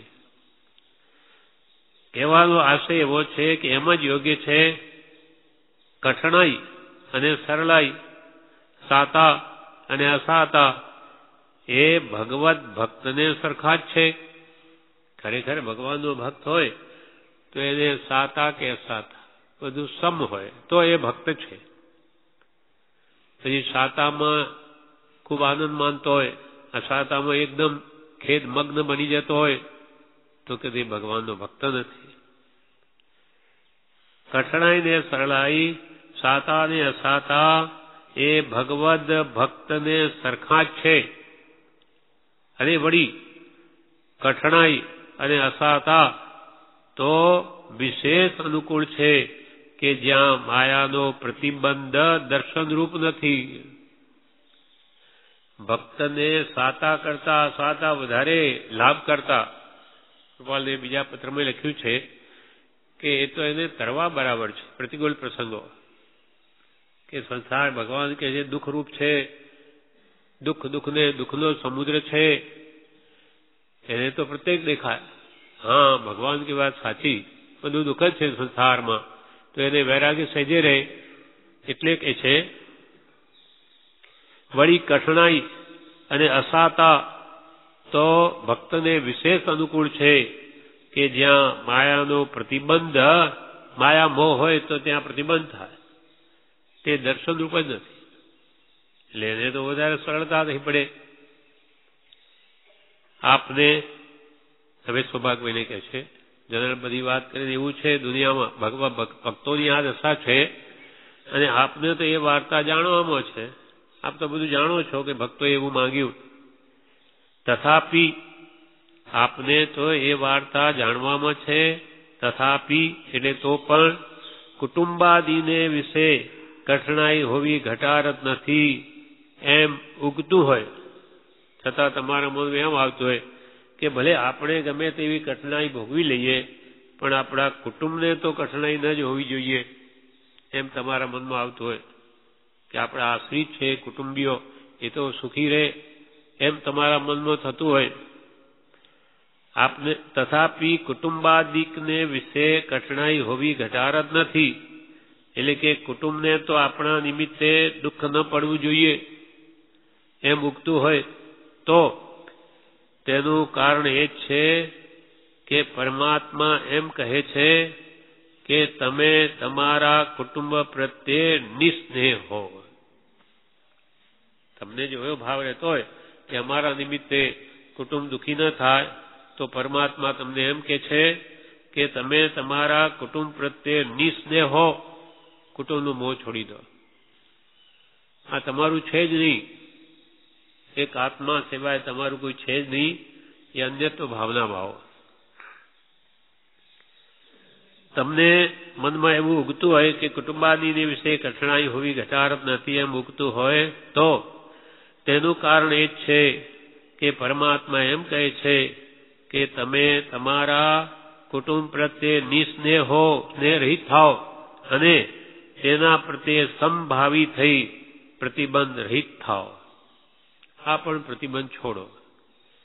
તમારે અંતર્મુખ થવું હોય તો કુટુંબની પણ મોહમાયા મૂકી દો. દેહ તે હું નહીં, પછી દેહાદી સ્ત્રી પુત્રાદી મારા નથી. હું દેહાદી સ્વરૂપ નથી અને દેહ સ્ત્રી પુત્ર આદિ આખું વિશ્વ કોઈ મારું નથી. એમ આત્મભાવના અને શુદ્ધ ચેતન સ્વરૂપ અવિનાશી હું આત્મા છું. એમ આત્મા ભાવના કરતા રાગ દ્વેષનો ક્ષય થાય અને રાગ દ્વેષના ક્ષય થયા વગર કેવળ જ્ઞાન પ્રગટે નહીં. આપણે તો કેવળ જ્ઞાન પ્રગટાવવું છે, તો એ તમે આનો મોહ છોડી દો. ભગવાન એમ કે છે કે તમે કુટુંબનો એવો મોહ નહીં રાખો. એમના કર્મ પ્રમાણે જેમ થવું હોય થશે. પરમાત્મા એમ કે તમારા કુટુંબ પ્રત્યે નિસ્નેહ હો અને તેના પ્રત્યે એટલે કુટુંબ પ્રત્યે સંભાવી થઈ. આખું વિશ્વ આપણું છે. આપણા પૂર્વભવના બધા કુટુંબીઓ જ છે. દરેક જીવ સાથે બધી સગાઈ થઈ ચૂકી છે.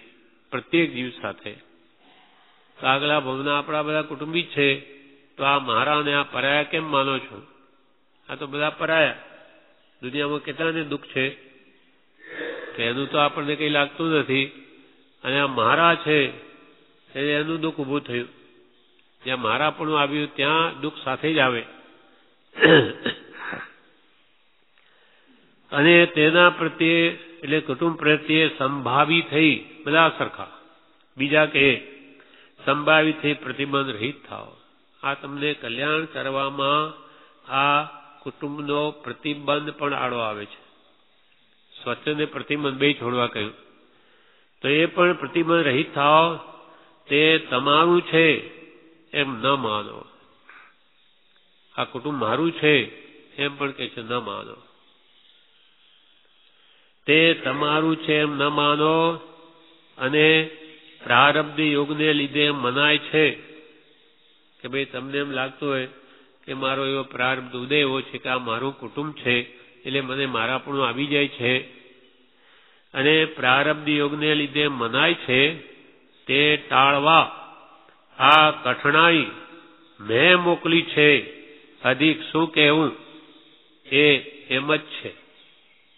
બસ હવે તમારી પાસે માંગીએ છીએ કે આ કઠણાઈ દૂર કરો, ત્યારે કૃપાલ કે આ મેં જ મોકલી છે. બોલો હવે શું કરવું છે? મેં જ તમને આ મોકલી છે કઠણાઈ. કેમ કે તમે તમારા કુટુંબને કે ભાઈ શું કરું, આ મોહ છૂટતો નથી, મારા સંસ્કાર એટલે અહીંયા હું જન્મ્યો છું અથવા મારે આશ્રિત છે બધા, એમ તમને પ્રારબ્ધ યોગને લીધે મનાય છે. તે પણ ટાળવા આ કઠણાઈ મેં મોકલી છે. અધિક શું કહેવું એ એમ જ છે. એટલે હવે તમે ભૂલી જાઓ. તમે આ કઠણાઈને મટાડો એવો ભાવ જ પહેલા કાઢી નાખો. તમે સાવ કે છે નિષ્ફળ નહીં થાવ ત્યાં સુધી અમારી કહેલી વાત તમારા હૃદયમાં નહીં ઉતરે. તમારે અમારા પ્રત્યે લક્ષ રહ્યા કરશે કે આ અમારું દુઃખ દૂર કરે. અમે કંઈ દૂર કરવાના નથી. તમારા કર્મ તમારે જ ભોગવવા પડશે. ભગવાન મહાવીરને સંગમે એટલા બધા ઉપસર્ગ કર્યા ત્યારે ઇન્દ્રને ઘણું જ દુઃખ હતું 6 મહિના સુધી. હવે સભામાં કહી દીધું કે એના જેવો કોઈ બળવાન નથી. પેલો મિથ્યાદર્શી દેવ અને શું બળવાની માનવ જાત શું કરવાની હતી. એ જેમ જેમ દુઃખ આપે છે ઇન્દ્ર બહુ જ ઉદાસીન છે. હવે એમ જો એ આવીને સહાય કરી લે તો પેલો દેવ શું કહે તો તમે મદદ કરી, એમનું શું બળ છે? ભગવાનને ભોગવવાનું છે એટલે ઇન્દ્રને એવા વિચાર આવે છે. 6 મહિના સુધી ભયંકર અને ઘણા જ ખૂબ જ દુઃખ આપ્યા છે. એક એક ઉપસર્ગ કે આપણી નજર સમક્ષ આવે આપણા પ્રાણ છૂટી જાય. એ જ્યારે પાછો 6 મહિના પછી થાકીને જ્યારે દેવલોકમાં ગયો છે ત્યારે ઇન્દ્ર શું કહે તું નીકળી જાય અહીંયાથી. કેમ કે ઇન્દ્રનું રાજા છું ત્યાં. એટલે છેવટે દેવલોકમાંથી કાઢ્યો. તે પછી અહીંયા કઈ બીજા 2-3 કઈ પર્વતોની કઈ ઠેકાણે આ કરોડો વર્ષનું આયુષ પૂરું કર્યું ત્યાં. દેવલોકમાં નહીં રહેવા દો. આ દુષ્ટ છે, નીચ છે. અને હતો કોણ? અભવી, જેનો કોઈ કાળે મોક્ષ નહીં થાય. એટલે એવી અને બુદ્ધિ અનંત સંસાર વધારીને ગયો. ભગવાન એટલા કષ્ટ આપ્યા છતાં ભગવાન તો અનંત શક્તિમાન છે, એટલે કિંચિત પણ આંખમાં આંસુ નહીં. પણ જ્યારે ગયો ત્યારે ભગવાનના આંખમાં આંસુ આવી ગયા. ત્યારે અમારી પાસે આવીને અનંત સંસાર વધારીને જાય છે. ભગવાન તો કેવા છે? મારે તેને પણ તારે. બધાના ઉદ્ધાર કરે, એમને કોઈ પ્રત્યે શત્રુભાવ છે નહીં. આખા જગત પ્રત્યે મૈત્રી ભાવ છે. પણ આ આવું કરીને જય છે ભગવાનને ઘણું દુઃખ થયું કે આ બિલકુલ એને કંઈ લાગતું નથી, અને આ માફી માગતો નથી, પાછો વળતો નથી, પશ્ચાતાપી કરતો નથી. એટલે અનંત કાળ સુધી અનંત દુઃખ પામશે. એટલે ભગવાનના આંખમાં દયાથી આવી ગયા. એમ આ પત્ર અહીંયા પૂરો થયો. એનું વિવેચન છે બ્રહ્મચારીએ કરેલું, તે આપણે વાંચીએ.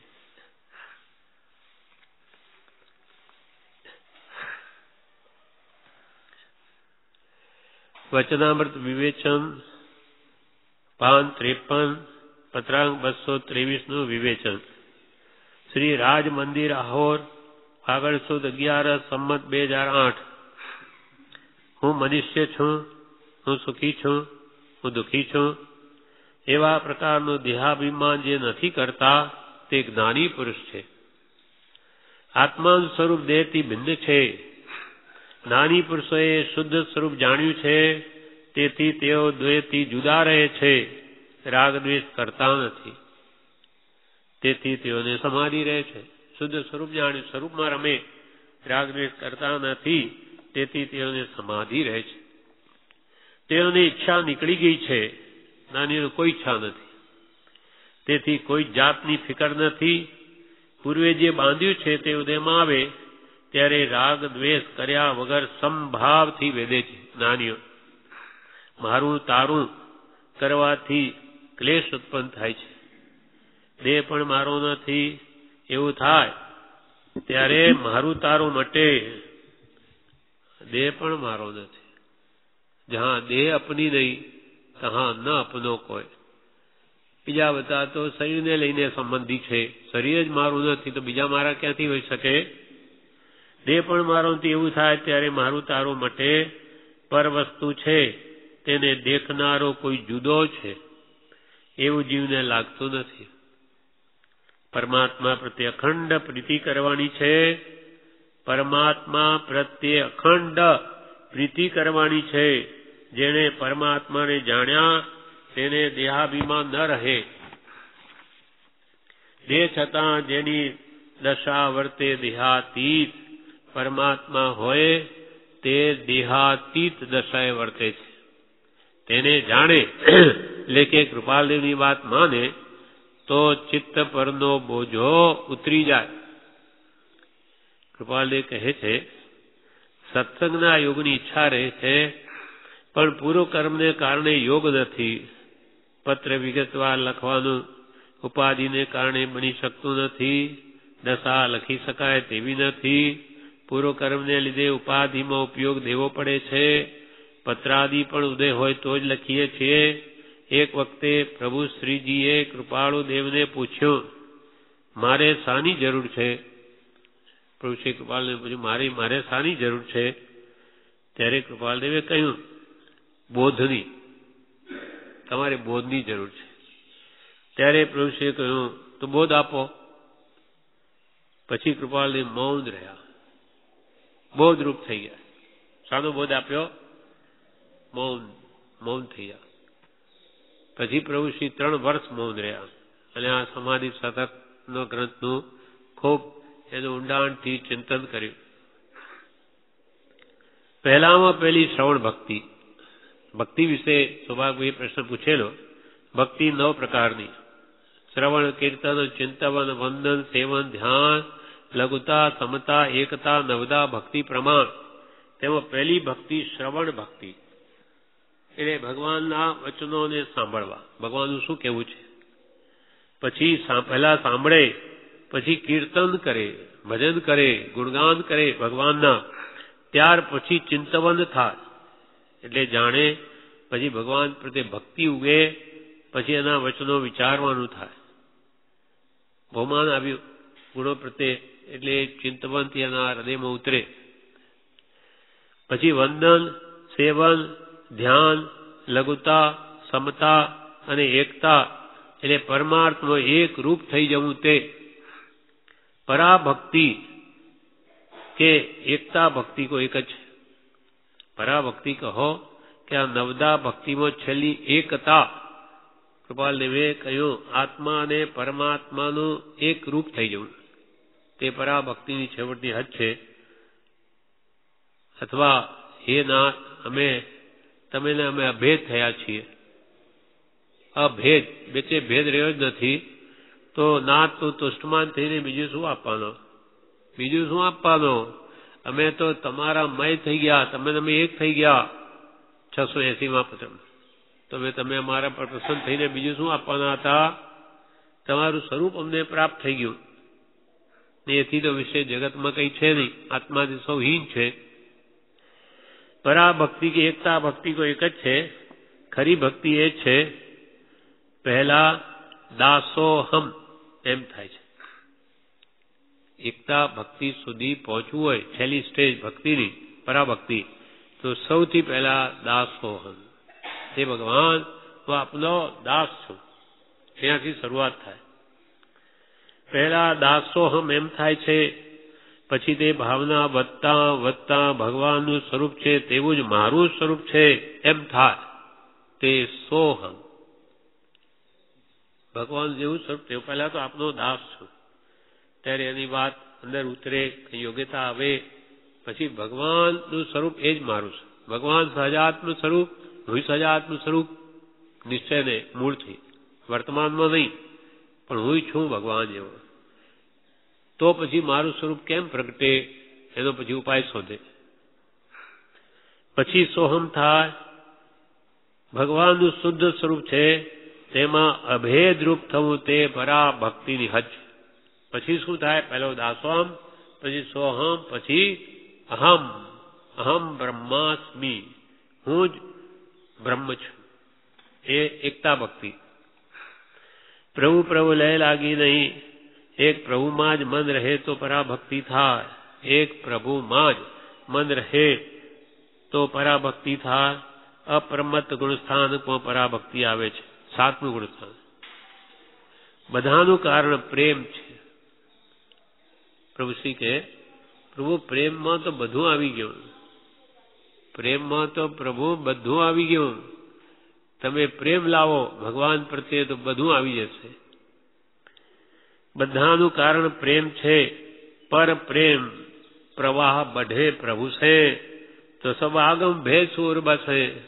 એથી વિશેષ શું છે? આગમોનું રહસ્ય 45 આગમો જોવા જવાના પડે, એનું રહસ્ય તમારા હૃદયમાં આવીને વસી જાય. સબ આગમ ભેદ સુર બસે, એ રસ્તો ગોપાંગનાએ લીધો હતો. પરમ પ્રેમ જેને લાગ્યો હતો, એવી એક ગોપાંગનાનું ચિત્ત વાસુદેવમાં રહેતું હતું. આ એક ભક્તિનું દ્રષ્ટાંત. ગોપાંગના સાથ માટે કૃપાળુદેવે આ દ્રષ્ટાંત આપ્યું કે એમને એટલો પ્રેમ હતો, એવી ભક્તિ હતી શ્રી કૃષ્ણ પ્રત્યે, તેવી કહે છે તમે લાવો તો તમારું એવું કામ થાય. 8 દ્રષ્ટિમાં, 6ઠી દ્રષ્ટિમાં આપણે આ ગાથા બોલીએ છીએ, તે અહીંયા વિવેચનમાં બ્રહ્મચારી કહ્યું છે, મન મહિલાનું રેબવા હલાયો પરે, બીજા કામ કર, તેમ શ્રુત ધર્મે રે મન દ્રઢ ધરે, નાના ક્ષેપ કવન ધન ધન શાસન શ્રી જીન વર્તન. મન મહિલાનું, સતી સ્ત્રીની વાત કરે છે. એટલે બીજા કામ કરતા પણ જે પતિવ્રતા સતી સ્ત્રી છે, તેનું મન પોતાના પ્રિય પતિમાં જ રહે છે. મન મહિલાનું રે ભાલા ઉપરે બીજા કામ કરન, તેવી રીતે તેમ શુદ્ધ ધર્મે, શુદ્ધ ધર્મ વિતરાગ ભગવંતોએ જે ધર્મ બોધ્યો છે શાસ્ત્રોમાં, તેમાં મન રમે. કોનું?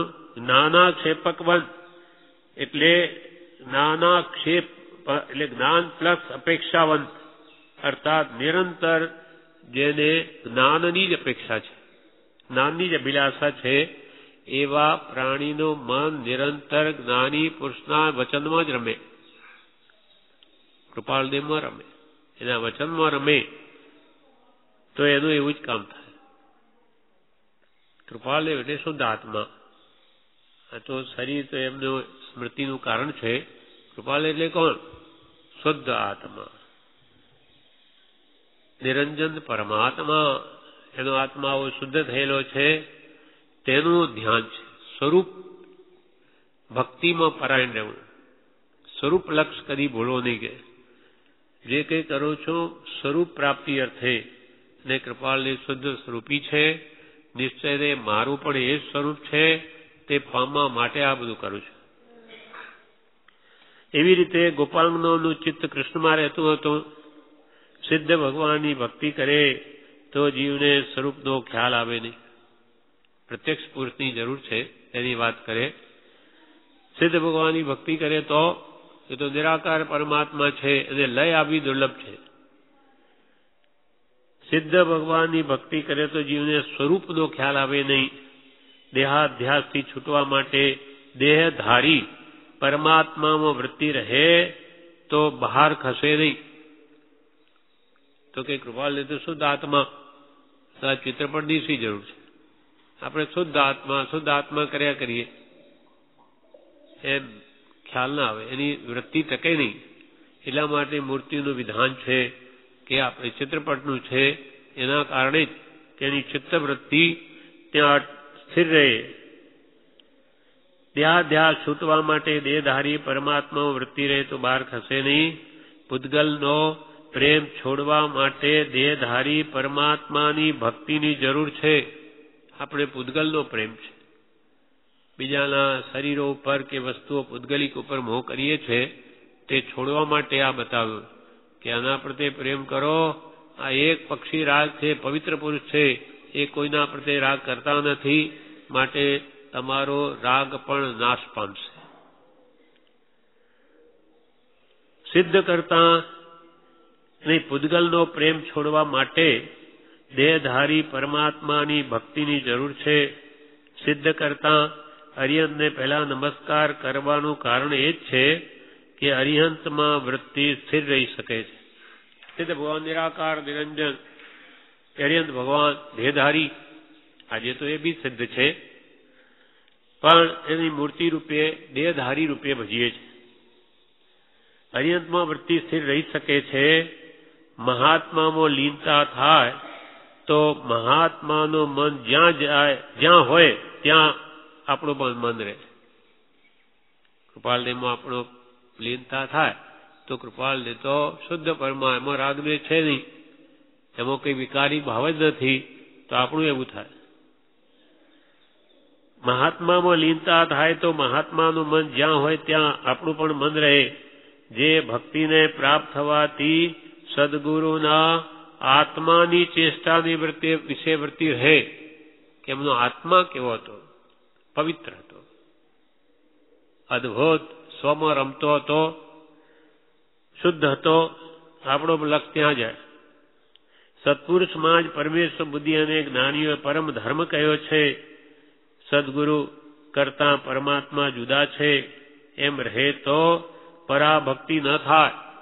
એક તો આવી નહીં ભગવાનમાં, આ તો ભગવાન જુદા, આ તો ગુરુ છે, એવો જો ભેદ હશે, સદગુરુ કરતા પરમાત્મા જુદા છે એમ રહે તો પરાભક્તિ ન થાય. મન લીન થાય નહીં, એનું મન બીજે જાય. જેમ જેમ વિચાર દશા વધે તેમ તેમ વધારે ભક્તિ થાય.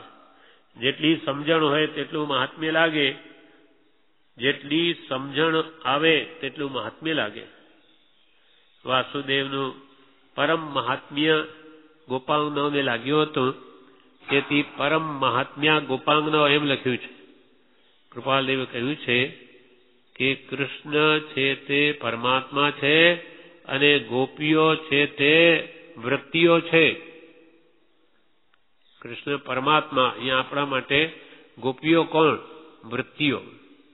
ગોપીઓનો પ્રેમ જેમ શ્રી કૃષ્ણ પ્રત્યે હતો તેમ આપણી વૃત્તિઓ ભગવાનના ગુણો પ્રત્યે જવી જોઈએ. પ્રેમ ત્યાં હોવો જોઈએ. એ વૃત્તિઓને ભગવાનમાં લીન કરવાની છે.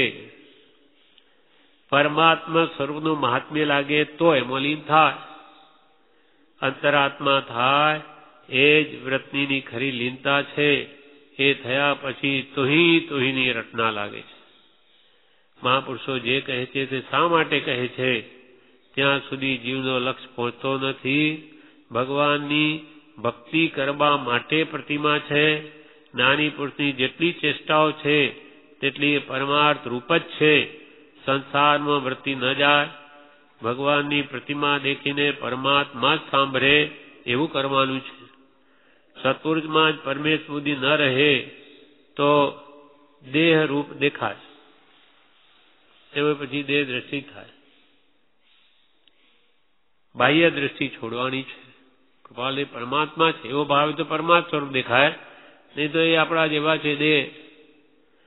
સત્પુરુષમાં પરમેશ બુદ્ધિ ન રહે તો દેહ રૂપ દેખાય.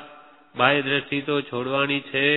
શ્રવણથી માંડીને ચિંતન સુધી આવે ત્યાર પછી વંદન એટલે નમસ્કાર સમજાય છે. એક સાચો નમસ્કાર પણ તારે છે. ઇકોવી નમુકારો જીણભર વસ હસ્ત વધમાણ સ સંસાર સાગરાઓ તારી નરમ વ નારીંબા. એક પણ નમસ્કાર. એટલે શ્રવણથી માંડીને ચિંતન સુધી જયારે જીવ આવે ત્યાર પછી વંદન એટલે નમસ્કાર એને સમજાય છે. અહીંયા રોજ 100 નમસ્કાર કરતા હોય અને પ્રભુશ્રી કે હજુ એક નમસ્કાર તમે કર્યો નથી. કેમ કે ઉપરનું બધું થાય છે ક્રિયા, અંદર સ્પર્શ થતો નથી. સાચી ભક્તિ વાળાને દુઃખ આવે કસોટી છે. સાચી ભક્તિ વાળાને દુઃખ આવે કસોટી છે. કઠણાઈ હોય તે કર્મ ખપાવાનું કારણ છે.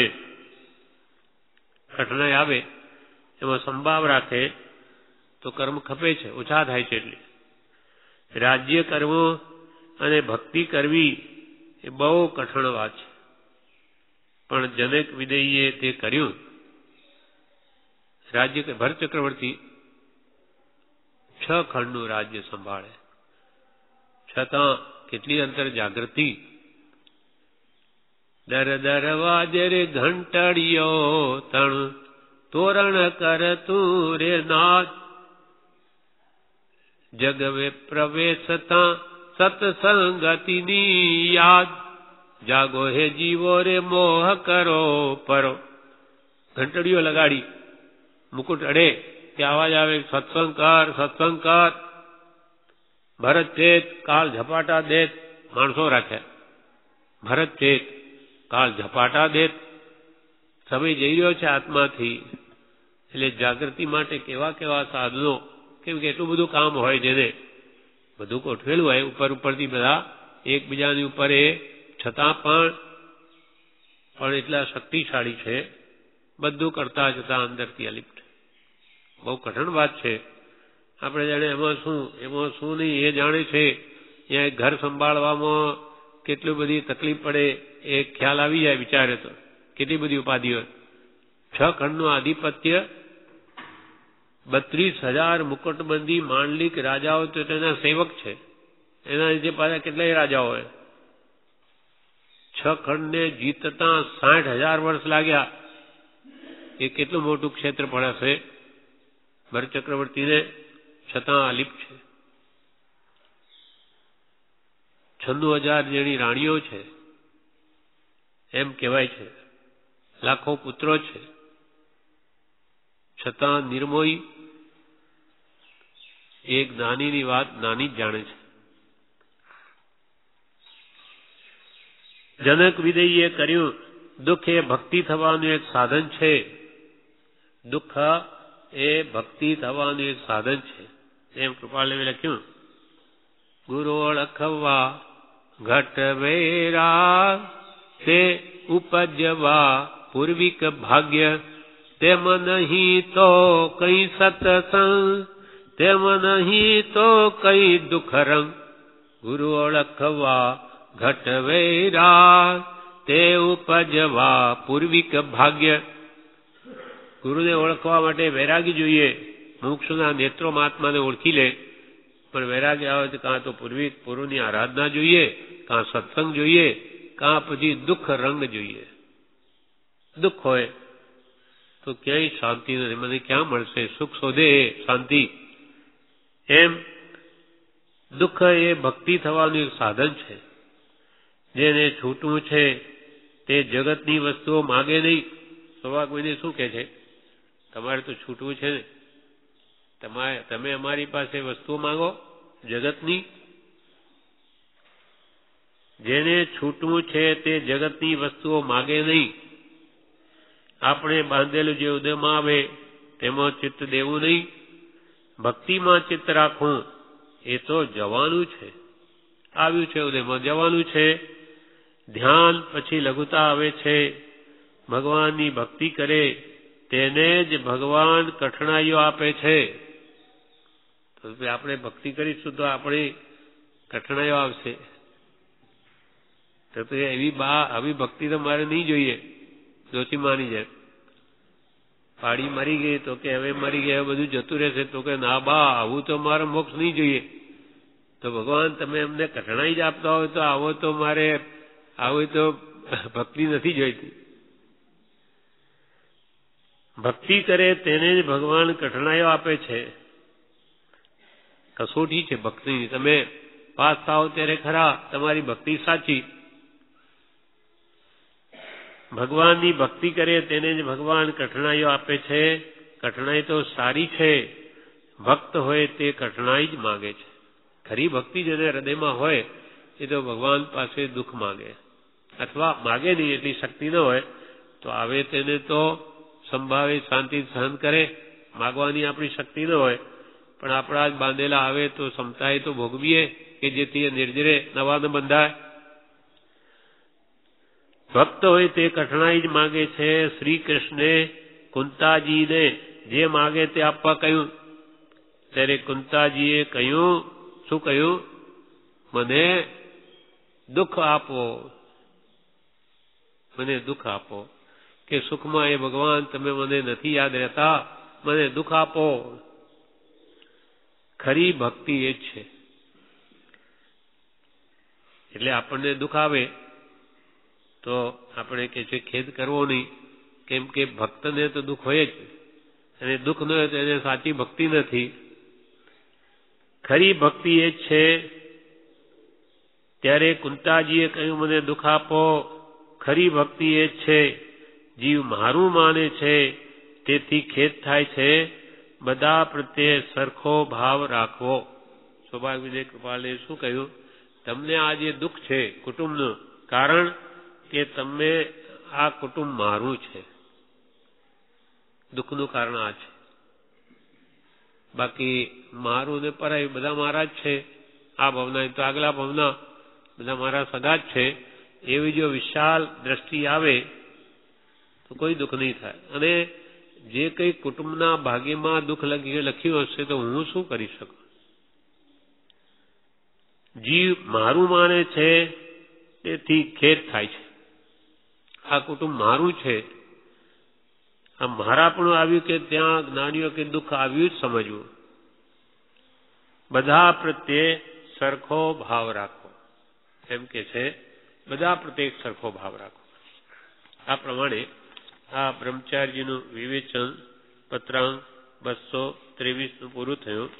આગળનો પત્ર આવતીકાલે.